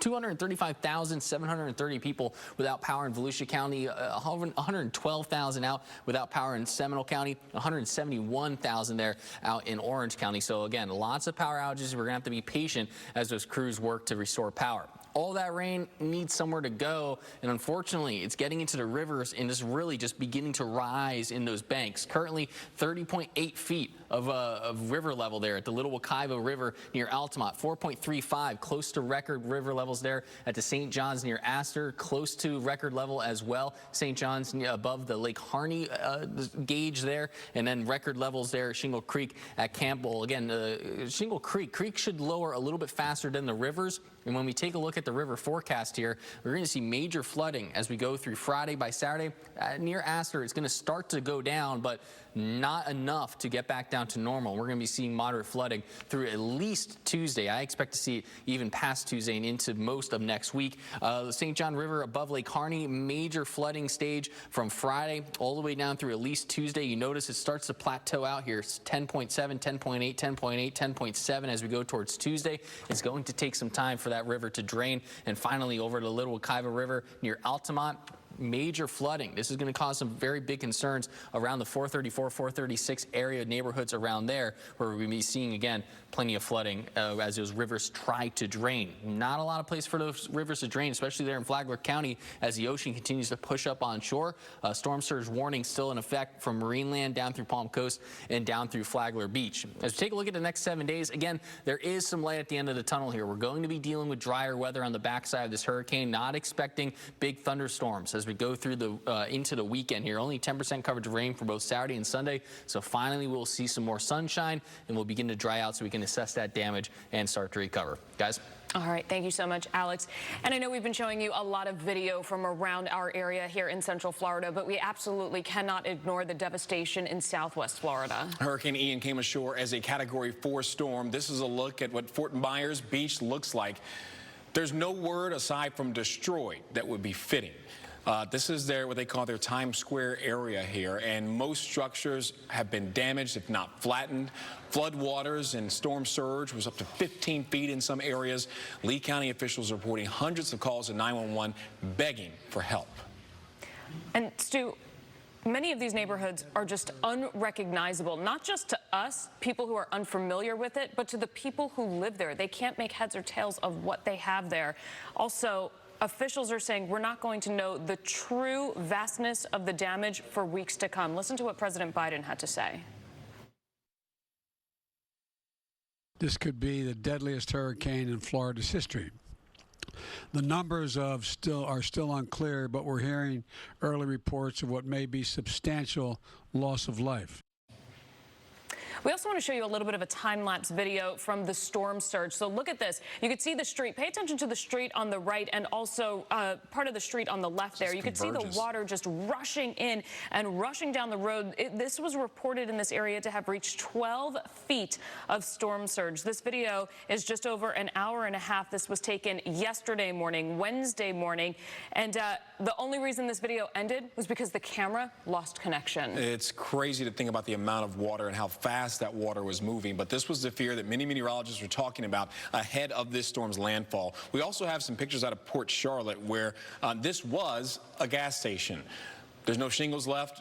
It's surprising enough that the roof itself is still standing in this regard, but this is one of many structures that's been down there that has been torn to pieces. Now, the good thing is they've got National Guard troops not only from the state of Florida, but numerous other states around the country have volunteered to step in, and this is beyond politics. Nobody is playing blue or red in this game. We've got people from New York, from Louisiana, Mississippi, Georgia, South Carolina. Everyone is here, all hands on deck. Stu, the Sanibel Causeway, I think, might be one of the most impactful pieces of video we've seen also today. It looks apocalyptic because it just collapsed in this storm. And I think what people here, I mean, this is the only way to Sanibel Island. So anybody who's on the other side of this, they can only be helped by air. The governor was saying they are doing their best to get to those people. They have thousands of people on the ground to try to help the people of Sanibel Island because this roadway was just washed out. We got numerous updates from the governor, from our local officials. We've been hearing from them about their response and their action. We've also been looking at the apartment complex in East Orlando right now, where our Darren Stoltzfus has been staked out there as the rescues continue. That's supposed to happen for several more hours. People being taken out of their homes and their apartments near UCF, taken to local shelters after flooding has destroyed where they live. And we're not going to get off the air. Our continuous coverage is going to resume coming up here in just a moment. We're going to have more on the storm's path because it is off our coast, but it's now heading to South Carolina. Stay with us.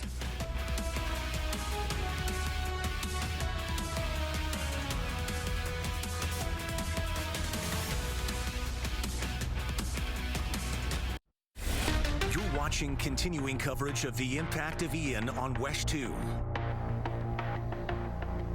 Coming up on 9 o'clock on a Thursday, more than 24 hours after Ian started its assault here in Central Florida, and the impacts of Ian are truly coming to light, and Chopper 2 captured a lot of it today. Water rescues in multiple neighborhoods starting in Orla Vista and ending in East Orange County that you're looking at right now. Yeah, we're going to continue watching all of the aftermath of Ian, and you know, Ian is well off of our coast now. However, it has left a trail of debris, destruction, and massive, just a ton of flood damage, Jim. All right, so let's get our coverage started with WESH 2's Luana Munoz in Kissimmee, checking on the impact of Ian.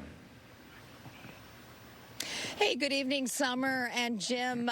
Right now we're checking out what looks like there was a railway here that got washed away. Not exactly sure what happened, but take a look behind me. It is pretty dark, so I'm going to shine this flashlight on this area. We've got our top light there. You can see that that was where the train tracks were, and it just is completely washed away. There's a hole just beneath those train tracks. We are between the Tupperware station and the Kissimmee Sun Sunrail station. It's my understanding that Amtrak also uses this railway here. We're not exactly sure what happened. It doesn't look like this overflowed, but maybe the water was flowing over the top or just somehow washed away the area just beneath the railroad track here. But I'm not sure if you guys can actually see the hole underneath that track. For comparison, let's pull it over to that side. You can see that's what it's supposed to look like. You can see the train tracks to some degree from where we're standing, and that's what it's supposed to look like, as opposed to this other side where it just looks like little blocks now are floating around. So yeah, this is just the results of Hurricane Ian and the amount of water and rain and devastation that this brought in the surrounding areas, which you can't see. We saw a church that had a gate, an electric gate, that got completely just washed out. It was broken, and that's near this area. You just can't see it from where we're standing right now. So obviously, a lot of water is just really impacted this part of Osceola County out here.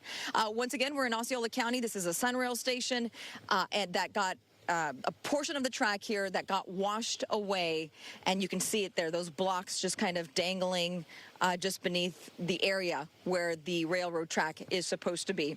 Reporting live in Osceola County, I'm Luana Munoz. Back to you guys. Yeah, and Luana, before you go, you've been in a couple different locations today. Talk about what you've seen and the people that you've met.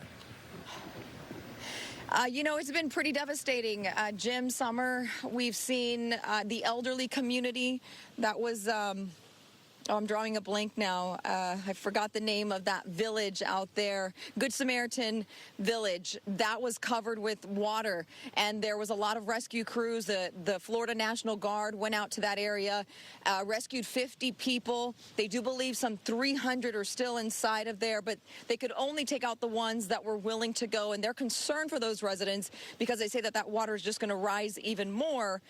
It's not really going to recede. They're looking at that lasting for several days, and they don't have any power out there, and that power will not get turned back on anytime soon. So that was a huge concern for the rescue teams that were out there today. They were out there by boat. Again, the National Guard have with their big trucks with those giant wheels going out there and pulling people out.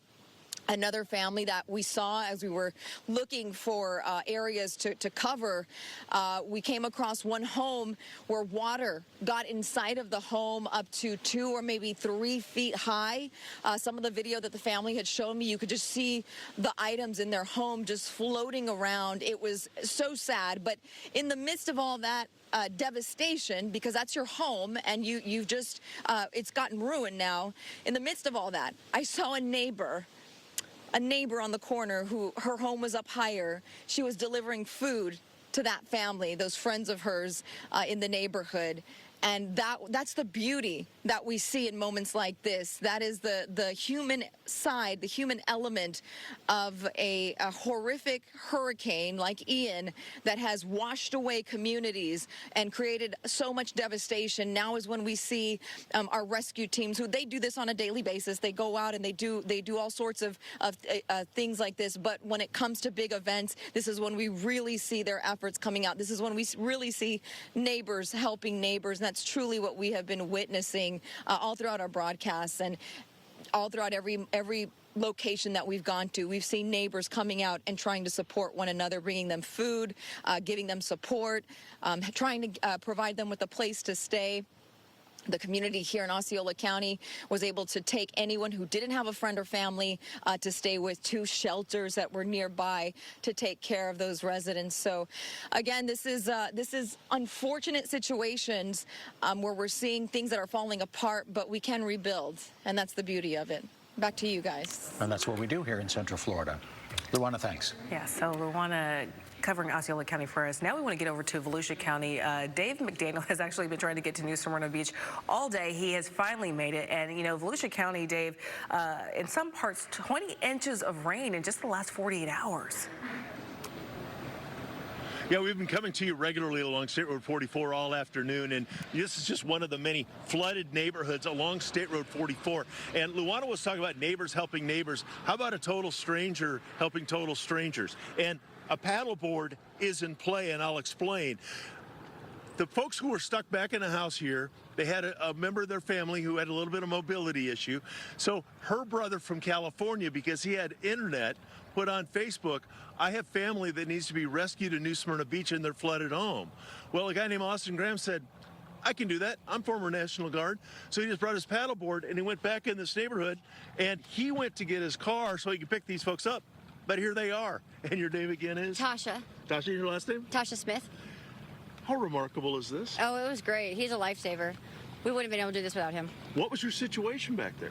Well, we were flooded. We had about a foot of water or so, and it's us, to mom and husband, and we got little Dava here who's still sleeping, and my dog, and we were just flooded. I mean, it was about a foot and a half of water in the house. And you really were in a jam. You couldn't really get out. Oh, we couldn't get out at all. No. So he definitely saved the day. So this guy shows up. You don't know him from anyone. Nope. My brother called and said, this guy's Austin because he's going to come and help y'all. So we just waited outside. Well, we waited looking out the window, waiting for him. What's that mean to you? It means a lot to all of us, yeah. It's really a big thing. And there's a bond, too. He's National Guard. Yep. You're a Marine. Yep, he's You're Marine. And you are, sir? Tim Ogden.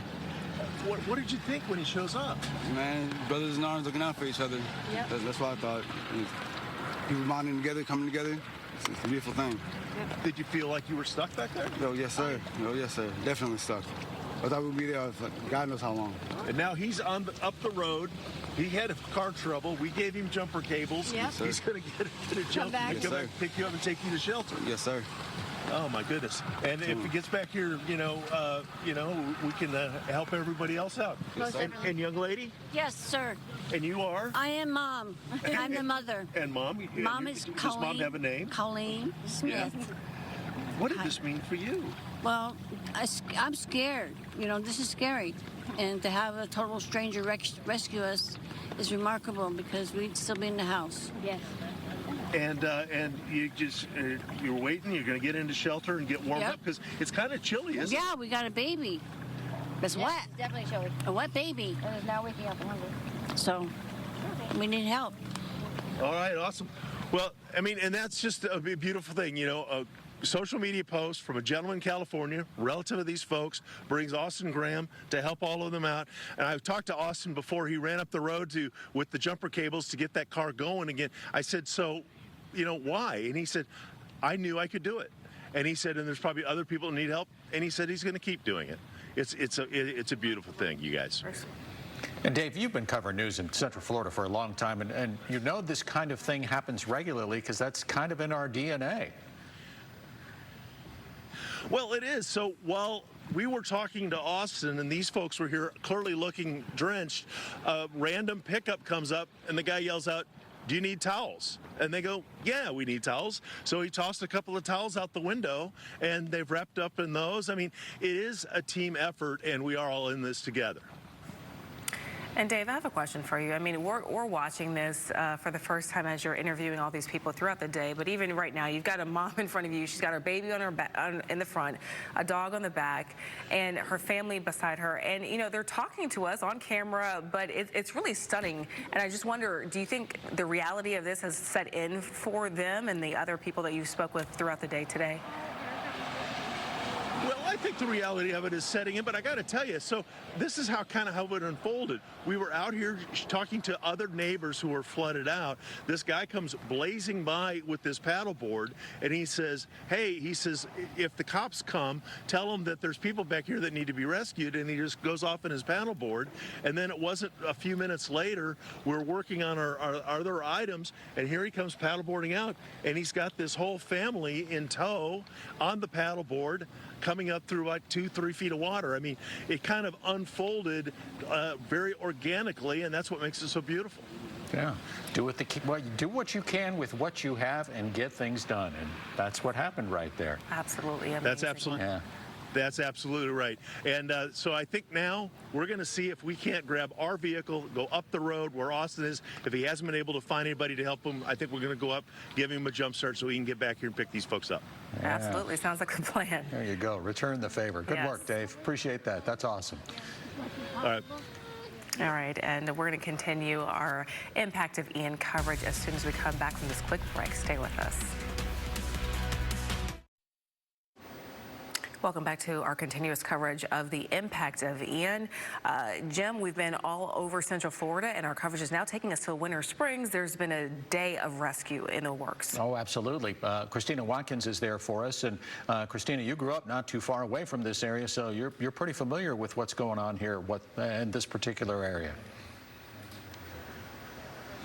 Absolutely, Jim and Summer. In fact, the middle school I went to, Indian Trails Middle School, is not too far from where I'm standing. But we wanted to get an idea. We've been going around Seminole County, just trying to get a feel of what people are dealing with. And here in Winter Springs, specifically where I'm standing on Hayes Road, there's been a lot of flooding. There's been a lot of cars trying to figure out how to get through, just like this driver here. But now there are barricades up because earlier today, Seminole County Fire Department posted how many different rescues they did along this vicinity here in Winter Springs. More than 80 rescues along with 20 to 30 pets. So it was a dire situation here for so many homeowners. And I'm joined now by a fellow Christina. Hi, Christina. Christina has not been to her house since this storm. You live down this road, and you and a couple of your friends pulled up over here trying to see if you could get through. We've seen that over the last several minutes with quite a few homeowners just trying to figure out if they can get by, and they can't, not only because of the barricades, but it's just too dangerous. Talk a little bit about your experiences so far. Yeah, I haven't been able to come back to my house, and we finally made a decision to take the drive out, and we've been trying for like 20 minutes to find a way to get in, and it's just all flooded. No luck. No luck at all. How are you going to just kind of wait this out? What are you doing until the water starts to go down? It's going down a little bit. It's almost just like a waiting game. Yeah, staying at a friend's house who have generators, trying to find somebody who has power. We have no power. They don't even know if it's going to be on until Friday. Yeah, just trying to wait it out. That was something you had asked Duke Energy. You just trying to see when the power could potentially get back on, and we know they are working so hard to get the lights turned on for so many customers. What did they tell you when you asked that question? They said that they would take an estimate on Friday and then let all the homeowners know then. Yeah, we're seeing a lot of power outages here in Seminole County. Christina, thank you. We hope you stay safe. And, you know, we hope that you can soon get back to your house and take a look and make sure everything's all right. Yes, thank you. It's my pleasure. Thank you. A couple of minutes ago, we saw a gentleman. There's a car that is stalled out a little ways down the road here on Hayes. He got stuck. So he walked down there into the water. It turned on. The lights clicked, but unfortunately, the engine would not start. But he walked away with a smile on his face. He says, that's okay. I'll live another day. And that's kind of the spirit you have to have as you deal with historic flooding for so many communities, so many different neighborhoods around Seminole County. There was another gentleman who said his mom lives on the other side of this. She's inside, no power, trying to figure out how she's going to navigate things. And he couldn't get to her either. So a lot of family members trying to reconnect with one another and those just trying to check on their homes, and they're not able to do that right now. Seminole County leaders ask you to just stay put right now. Wait this out, especially tonight, because you don't know how deep the water is. One more thing I want to mention here specifically in Winter Springs, there is a boil water advisory in place right now for just Winter Springs customers, not across Seminole County, but only if you live here in Winter Springs. That means before you use any of your water, whether you're brushing your teeth, taking a shower, drinking your water, you have to boil it for at least 1 minute just as a precaution. Jim, Summer? All right, Christina, thanks so much. We're kind of taking you county by county, working our way through Central Florida just to kind of see where we are in this post-Ian recovery period that we are suddenly thrust into, and now we want to get to Orange County. Yeah, so in Seminole County, she just said there were more than 80 rescues, a bunch of pets as well. A similar situation in Orange County and the Oak Ridge community. Let's get you out to Sinai Gabriel, who joins us there right now. So how's it looking so far tonight? Hey guys, so all day, of course, we've been seeing flooding everywhere, impacting homes, buildings, and residents. And we stopped here in Orlando, where across Oak Ridge High School, you'll see behind me, it's Cypress Landing Apartments. Their parking lot looks like a river now. And just looking at the vehicle's tires, you kind of get an idea of how high the water level is. But I spoke with a resident earlier, and she told me that this morning, the floodwater was knee-deep. She tried to walk out of her apartment to move her car, and then she said she was taken by surprise when she saw this. She knew that there was going to be having flooding everywhere, but she just did not expect that her apartment complex would be impacted this bad. And again, it was knee deep this morning. We saw some residents come in just a couple minutes ago. Some of them were trying to move their car, and some tried to drive through because, of course, they're trying to still go walk their dogs maybe or go run an errand, but they're moving super slowly, and especially for the sedans, it's really hard for them to get across. You just don't want to take the risk because of how deep it is. And then we spoke with a resident, Rosalinda. She's over there. If I have Melissa move this way, you can see her. She's parked with her car. I'm going to see if she can. She spoke with us earlier. Hey, Rosalinda, can you come over here and speak with us? I know she's dealing with a lot right now, guys, because she tried moving her car to Oak Ridge High School parking lot, and then something happened. Tell us what happened to your car. It's stuck here now. Yeah, right behind us right here, the car stopped moving, and then I had to just push it off to the side because, as you can see, it's still flooding and we can't walk anywhere, so I just thought maybe getting it in dry land, but then it just stopped, really. How long have you been waiting here? I've been out here for, I think, I don't know, an hour and a half now. I'm about to try to see if I can put it inside, push it, and then call my insurance. You said you didn't expect this flooding, so how are you feeling right now about all of it? Devastated. I'm sure everybody who lives here are devastated. I'm sure there's a lot of cars as well who is probably going to be flooded as well. Tow truck going around this earlier. Now, I imagine the bottom apartments impacted by the flooding because you said it was knee deep. How's your apartment? My apartment is fine. I talked to some of my neighbors who live downstairs. They said that they've almost lost everything. So it's really bad here. Thank you, Rosalinda, and I hope you get this resolved soon and stay safe. Thank you. And she's just one of many residents who live there and, of course, are impacted by all of this. We just got lucky and found her here because we haven't seen too many people walking out. We just saw 2 cars drive through. And again, take a look one more time. You see, it looks like a river, and there is a condominium next to this building, and that is also flooded. I mean, there's a Jeep now trying to get through, or not a Jeep, a vehicle obviously trying to make it through. You see how they stop because you don't want to take the risk. You don't know how deep floodwater is, and I'm sure people are here just trying to help those who live in these apartments, probably trying to drop things off, but they've been moving super slowly, which is good because if you're going to try to make it across, it's not a good idea, but some of them have been trying to move slow because we know that vehicles and floodwaters, not a good mix. I mean, and you just heard from Rosalinda, who said she's having engine issues. Now her car just stopped when she tried moving it to Oak Ridge High School. And by the way, Oak Ridge High School is acting as a temporary shelter for Orange County residents. They're one of many shelters open, especially in Seminole County where we were at, because some people had to evacuate and leave their homes. So guys, just be extra careful if you're going to be out on the road because we're coming across a lot of flooding out in the roadways. Jim, Summer. Tonight, thanks so much. And somewhere in there, right in the beginning of her report, she said something that stuck with me, talking about the situation in the parking lot there and flooding up to above the knee. Wow. And now that it has gone down.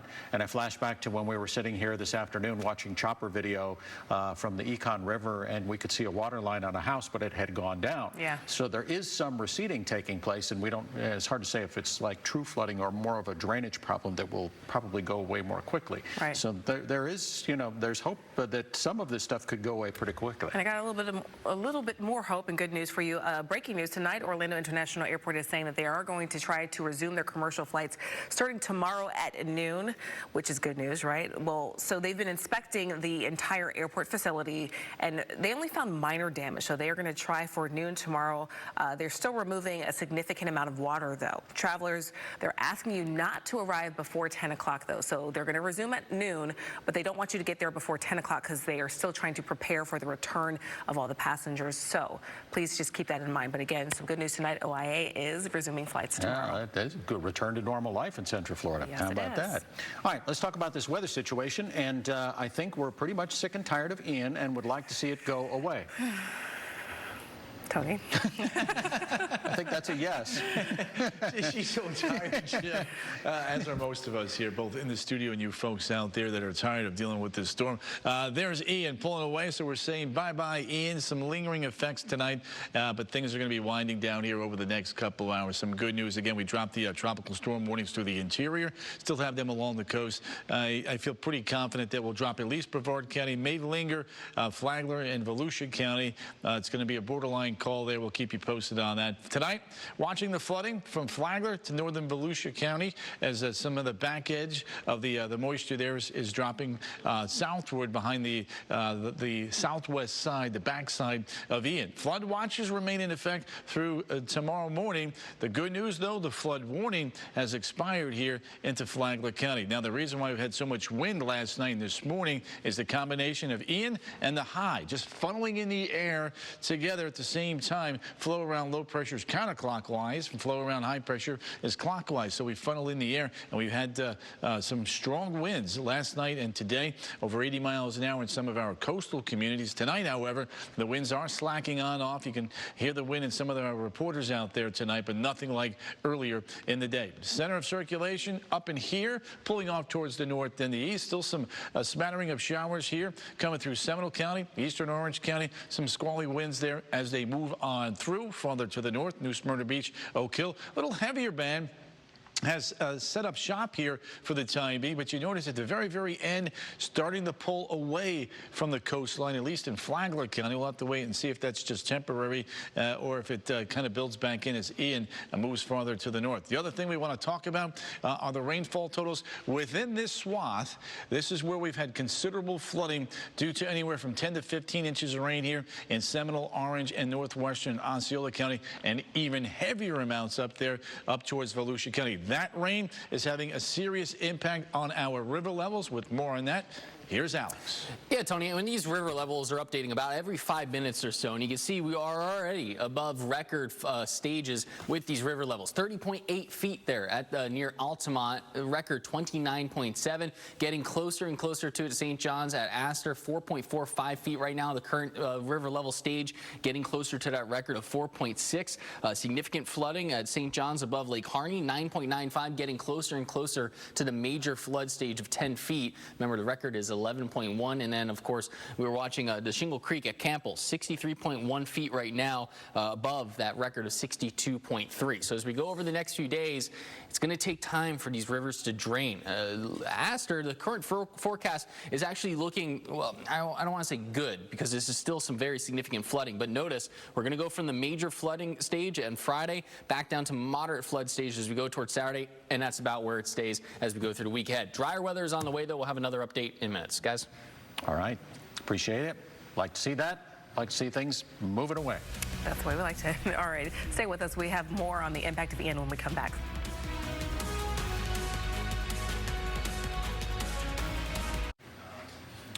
Doing our best to bring you all across Central Florida, kind of county by county, to take a look at the impacts of Ian that are happening now almost a day after it really tore its way through Central Florida. We showed you earlier the situation downtown, especially at Lake Eola, where the park there, the lake itself is just a bit robust right now. Just a bit. There's no walking or running around it, of course, right now. And there's much of the same going on across Central Florida, but we want to get you to Thornton Park right now. That's where WESH 2's Anika Hope joins us live. Yeah, we have quite a bit of flooding on this street. We're on Higher Street. We actually just saw a raccoon swimming in all of this water here. That's part of the thing here. There's lots of animals trying to get out and about too. They have to get to their homes. But lots of homes on this street. You can see there's water pooling up down here. And that is partly because just to our right here, we have Lake Olive. If you can see, I know it's pretty dark out here. We have some cones here surrounding it, and the fence is a little bit low there because the water is pooled up in that corner, and Lake Olive is just spilled out into this circle right here and come down here. And behind these fences, there's some homes. And from what we can see, partially covered with water, the cars water is up to about the middle part of their tires. And where I'm standing, I'll bring you back over here, we have some trees down, and you can see from the dirt here that the water was quite a bit further up, and it looks like it's receded some.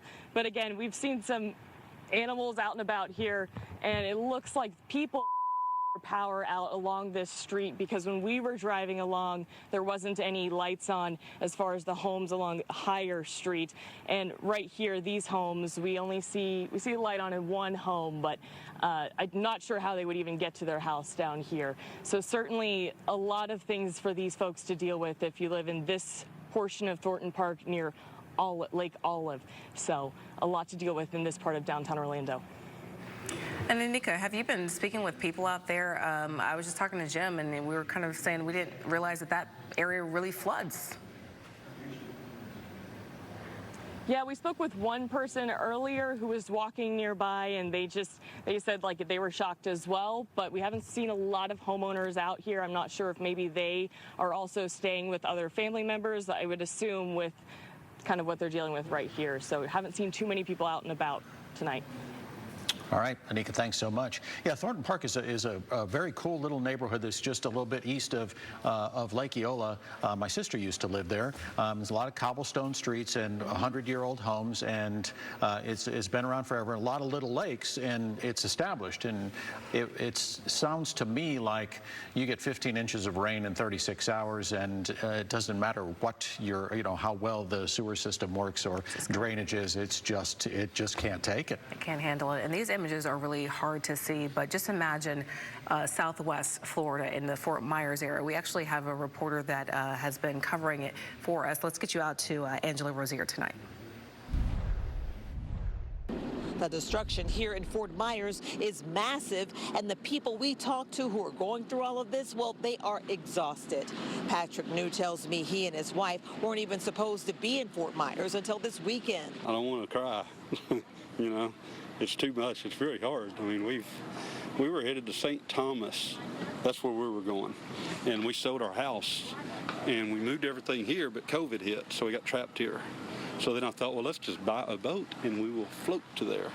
This is his boat. It's still tied to the concrete deck and nowhere near the marina where he left it. His boat and several others are now stacked up in this vacant lot next to a restaurant off of 1st Street near downtown Fort Myers. Here's an aerial view of the location. You can see all of the mangled boats Hurricane Ian destroyed in its path. Most of the boat owners are liveaboards and now trying to find a new place to call home. I asked Mr. New, what's next? He shrugged his shoulders and said, we'll think of something. In Fort Myers, Angela Rozier, WESH 2 News. Amazing that scene, that those boats all mashed up together right there, right off the water, and sometimes we forget about the awesome power of water. Oh yeah, I mean, water, it weighs about 6 pounds per gallon. So I mean, that's a lot of force rushing at anyone. That's why we tell people not to wade into floodwaters, because if it has any little bit of a movement, it's very easy to sweep you off your feet. And move cars, as we saw with the chopper video as well. I mean, those cars were getting piled right up against the apartments. So. All right, so can we just start with some good news? What hope can you give to our viewers? Because we've been showing a lot of debris and destruction and doom stuff, but there is some good news out there. There is some good news. The good news is, as Ian pulls away from the coast of Florida, we do have a lot of dry air starting to wrap up behind it. So not only are the temperatures quite a bit cooler, so for a lot of people who don't have air conditioning, you can open the windows. Temperatures are in the 60s and 70s out there, so it's a little bit cooler, not too humid. As we go throughout the next couple of days, rain is very low in the forecast. About 10 to 20% chance of rain through the weekend into most of next week. So while it's going to take time for those river levels to start to recede, at least we're not going to be adding rain to it. So we have some time to take a breather, enjoy the sunshine, and try to get stuff together. So last night, some of the most lasting images that we had were of Gail Pascal Brown in Daytona Beach, and just getting thumped by wind. And I just checked, so Volusia County has the most power outages. I think they have the steepest rainfall, and they had the highest wind gust. Yeah, I mean, they're seeing wind gusts up at, I think it was like 81 or 82. I was seeing they got upwards of about 15 inches of rain. I have a buddy of mine, Gary, up near LPGA Boulevard in Clyde Morris Williamson area, and LPGA is just a river out there, even this afternoon. So luckily, again, the rain is pulling away from the coast, so we'll start to dry things out. But just, I mean, just amazing amounts of rain. I mean, we were forecasting this amount of rain, Jim, in summer, but I mean, it's a 200-year flood. Personally, I can't even tell you. I know I was saying the numbers. I don't think I knew what that really meant until I saw it now and what's going on with just the massive amounts of flooding around. I mean, you look at these images, it's devastating. What's been the most stunning and shocking image that you've seen that we've covered today? You know, I think one of the things that's sticking with me is a chopper video of the house that the water is up to its roof level. You just hope that those people got out, because again, you know, if I was in that area and I knew 15 inches of rain was coming, I don't know if I would have left. You know, so you just got to think. Hopefully, in the middle of the night, water started coming out and they're able to get out before that really got up to the level it got to. You know, I mean, I forgot who was the reporter who's saying someone had to use a chainsaw to clear their way out. Yeah, that rain is just devastating. It just has nowhere to go. I want to go back to Volusia for one more question, though. I guess what I don't understand is how can a hurricane that makes landfall near Fort Myers and travel all the way across the state, when it gets to Central Florida, inflicts damage at its final stop? Well, the most damage at the final stop. Right. I mean, it's just because it was going fairly slow, about 78 miles per hour. It just had so much rain to dump, and while it hit Fort Myers as a Category 4, almost even Category 5, that's a lot of momentum of winds and spin. So it has to wind itself down. So it still had plenty of strength and power as it was working its way across the peninsula. But then you get onto the other side, and it starts wrapping all that Atlantic moisture back onto shore. So you get the storm surge issues as well up there. And then as the storm surge pushes up along the coast, most of the rivers and most of the drainage systems drain out towards the ocean. Well, if the ocean is piling up against those pipes, it just can't drain out. So you got slapped going one way and turned around and slapped it going the other. Yep. Incredible. Wow. All right, Alex, thank you. We want to get out to Orange County. We've been going to Arden Villas. We were there earlier.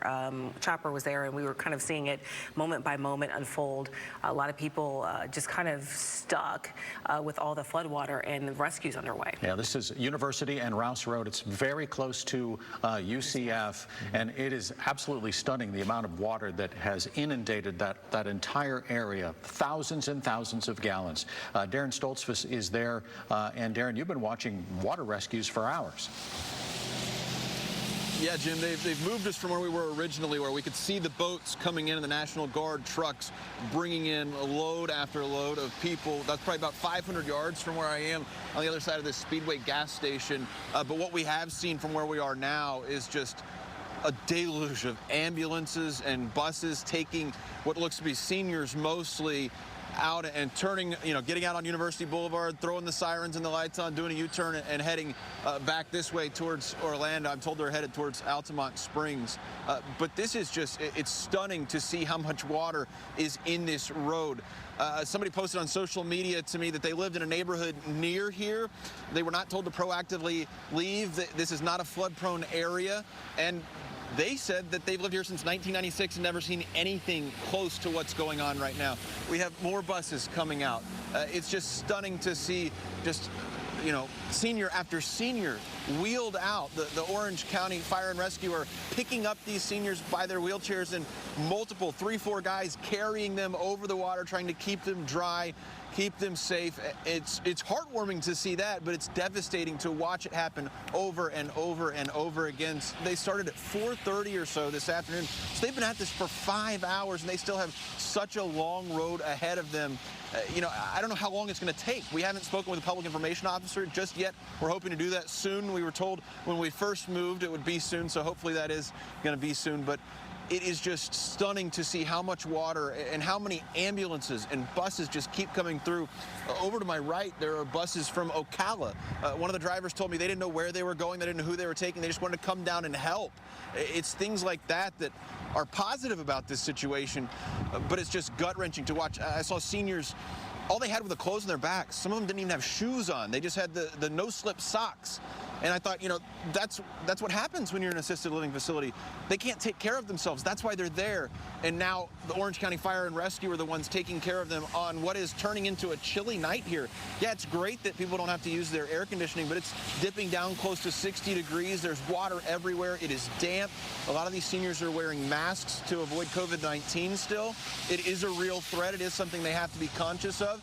And it's scary on some level, but it's also heartwarming to see the lengths and efforts these Orange County Fire and Rescue are going to ensure that not only are these seniors safe, but they're taken to a safer place, and hopefully a warmer place, a cozy place, and a place that will be much better off than the mess that they're leaving behind.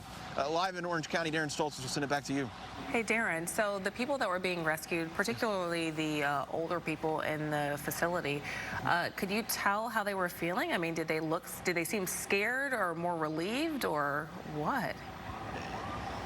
It was hard to tell. I think some were just a little discombobulated almost. I don't know how present some of these seniors were. I had a grandmother who had dementia, and in some of her states, when she was in an assisted living area towards the end, like, she wasn't fully there. So I think that could have been the status, and that's just pure speculation on my part. Some of them were just cold, wrapped in blankets, had their heads covered, trying to do anything they could to stay warm. And I think there was fear on the faces of others, just not really knowing what was going on. I think discomfort would probably be the biggest thing. But it was just an unfortunate situation. That's the only way I can think to describe it. It was gut-wrenching to watch just boat after boat come in. They were lined up, and we don't have the ambulances moving now, but I'm talking 10, 11, 12 in a row going out, and then some of the shorter buses from Lynx carrying more seniors. And it's not just seniors from the assisted living facility. We've also seen families from the apartment complex, younger kids, teenagers, moms, dads. I saw a little girl who didn't have a jacket earlier, so she was wearing an oversized security labeled jacket, and she wasn't shivering anymore, and she was looking up with her mom with a smile on her face. Clearly someone had given her that jacket. They didn't need to be warm as much as she needed to be warm. So we are seeing the helpers, we are seeing the good, but we're seeing the emotion too, and just the rawness of the situation of something that was completely unexpected. No matter how much rain has come, the little bend was double the maximum recorded output was what they registered today. Double the record, which is just an incredible amount of water, like Jim said earlier. And yeah, the emotion is, I think, what stands out the most here. Yeah, and we watched some of that happen live, and I thought, I would, first of all, kudos to the emergency rescue people who got all those folks out and are still getting them out. But the other thing is they're really, how do you plan for something like this? How do you anticipate? We have a housing shortage here in Central Florida, and we're dragging more than, well, not dragging, but we are removing more than 100 people from their homes, and they have to go someplace, and they had some place for them to go, and they had transportation, they had buses lined up. I mean, that's pretty solid movement, at least logistically. That gets an A+. Absolutely. Darren Stoltz reporting for us live. Thank you so very much. Jim, I was telling you earlier, I was on Facebook and Instagram, and some people were hitting me up because they're watching our coverage, and some of them were seeing their homes, and they're talking to me about the situation. Specifically here, some families said that they had the National Guardsmen come to their door when the water was about 20, 30 feet away, saying, hey, do you want to go? Do you want to go? And they chose to go. And looking at our coverage, they're saying that they're glad they did, because, it's a mess. So it's people are going to look into this, though. I mean, clearly based on what we saw this afternoon, what Darren has seen since he has been out there, and yes, it's a bad situation, but there's a lot we don't know, and it just based on the emotion of the event, people are going to want to get to the bottom of it. Yep, and we'll be here every step of the way. We'll continue to be. All right, we're going to have more coverage of the impact of Ian when we come back. Stay with us. As Central Florida recovers from Hurricane Ian, we're here to keep you informed, letting you know where it's safe, where to avoid, and what's next. Stay with WESH 2 News for Ian's impact. WESH 2 News is expanding with a new bureau stationed in the heart of Kissimmee. I'm Megan Mulatto. We're covering what's happening in your community. WESH 2 News, local, live, late-breaking news for Osceola County. Another sign of life returning to normal in Central Florida after Ian are the theme parks, and they're already making plans to reopen. They are, and I know a lot of people are happy about it. WESH News' Michelle and Prado joins us in studio with some more good news for us tonight. And that's right, guys. So our local attractions do plan to reopen soon. This is after the historic hurricane that we've been talking about. Disney World Resort will resume theme park and Disney Springs operations in phases beginning tomorrow. Operating hours have not yet been announced. Universal Studios has a phased reopening starting tomorrow as well. There have been reports of damage, though, at Islands of Adventure. Universal says they will initially open to hotel guests only, and this applies to Halloween Horror Nights as well. Universal plans to release some more information soon. SeaWorld Orlando will remain closed tomorrow. All tickets dated for September 28th through the 30th are extended through December 31st, so that's through the end of the year. Howl-O-Scream is also closed. Tickets for the event have been extended through October 31st. SeaWorld says that crews will begin removing fallen branches and other landscape debris from park grounds once it is safe to begin doing so. Legoland will be closed tomorrow as crews assess damage and clean up from the storm. Any tickets dated for September 28th through Sunday, October 2nd, that's this Sunday, will be automatically extended through the end of the year. Of course, we will stay on top of any new announcements from the theme parks in the coming days. Summer, Jim, back to you. All right, Michelle, thanks. Tom Brady and the Bucs will be in Tampa on Sunday night to take on the Kansas City Chiefs, and you can watch it right here on WESH 2. Of course. Brady tweeted that he is happy that he'll be able to head home for the game. They've been practicing down in Miami, but says many won't be able to do the same. So Tom Brady says he's going to donate to the Florida Disaster Fund and shared a link encouraging others to do the same. I also saw where the owners of the Bucs, the Glazer family, also are directing one of their foundations to donate $1 million to the relief efforts. And a fun fact, the Glazer family, Malcolm Glazer, when he was alive, made a lot of money buying and selling television stations, and I happened to work at one of them. Really? Yes, I did. Okay. And actually, the Glazer family were really good owners. Wow. Really good owners. Fun fact. There you go. No, well, hopefully other people will donate, because the governor was saying earlier today that that's really the best way to help people out, is to just go ahead and give money and not send water and things of that nature. And they could spend that money wisely. Yes, there's a lot to do. Let's go ahead and get you over to Chief Meteorologist Tony Minolfi right now for a check on the latest outside. And Summer, you said you wanted some good news, so we've got lots Hit me. Yeah, are you ready? She's ready for it. Number one, I think we could say bye-bye now to Ian. Some fringe effects along the coast, but we're going in the right direction. I think with the 11 o'clock advisory, we may see these dropped along the coast, or they may say, okay, let's wait to the 5 a.m. just to play it safe. But we do have hurricane warnings along the East Coast. Flooding threat this evening is far northern Volusia County. Think Ormond Beach, Ormond by the Sea, all the way up towards Marine Land, that little sliver on the backside of Ian. Flood watchers are steadily dropping. Flood warning has now been discontinued. Summer, see, lots of good news here so far for you. There's the storm system right now. Ian's right there. Highs to the north. That funneling effect last night throughout the course of the day today really battered our coastline. Been seeing several images on my social media feeds there of significant coastal beach erosion from Brevard County all the way up towards the Flagler Beach Pier, which we're going to have some video here for you coming up in just a couple of minutes. There's the land back towards New Smyrna Beach. Take a look at the live radar. There's your spin just off our east coast. The backside of that storm system still scraping right there along Flagler, Volusia, and northeastern Brevard County. I give this another hour or two, and I think this will be sliding just offshore. That will put the end to the rain. There's Daytona Beach. Had that big sliver there a short time ago. It's a nice long loop here, but watch what happens from about 6 to about 9 o'clock, just about offshore, and that trend is going to continue. There's Palm Coast, Flagler Beach, Ormond Beach, down towards Daytona Beach. The last vestiges, hopefully, here of Ian as it continues to lift off towards the north and the east. Look at these rainfall amounts, 15 to 20 inches of rain here into Volusia County. The oddity is that you go over towards Denellen, they got less than an inch of rain from this particular storm. Metro, Orlando, up towards Seminole County, anywhere from about 10 to 15 inches of rain. And boy, that is putting a hurt on our creeks, streams, and rivers. More on that, here's Alex. Yeah, that's right, Tony. I mean, we're seeing not only record rainfall, I mean, we got more rainfall in a day than we normally do in a month in some spots. And as we take a look at some of those river levels, well, you know, Little Wekiva River here near Altamont already currently at 30.8 foot that stage at the moment. That's well above the 29.7 record. 4.45 feet right now in St. John's near Astor, slowly creeping up closer to that 4.6 foot there as a record.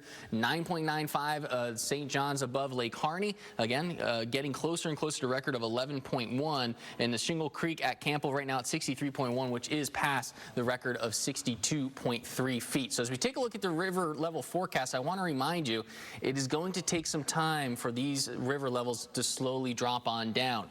Look at tomorrow, Friday, 9 o'clock, 4.4 feet. That's a major flood stage. Again, right now we're at 4.45, so it's lingering right around where it is right now. As we go into Saturday, we start to see those river levels drop, but still in the moderate flood stage through at least Tuesday, if not longer. Again, this area near Astor floods when we get our normal summertime storms. With all that rain, it's going to have to take quite some time for it to drain. As we take a look at the St. Johns River above Lake Harney now, 9.95, just another 5/100ths of an inch or foot of rainfall or river level there, and that's going to put it in the major flood stage, and that's what's expected as we go from Friday all the way down through Tuesday, about 10.7 feet there, sticking around in that major flood stage. I want to take one more look at these rivers here. Little Wekiva River near Altamont, again, near to 434, 436.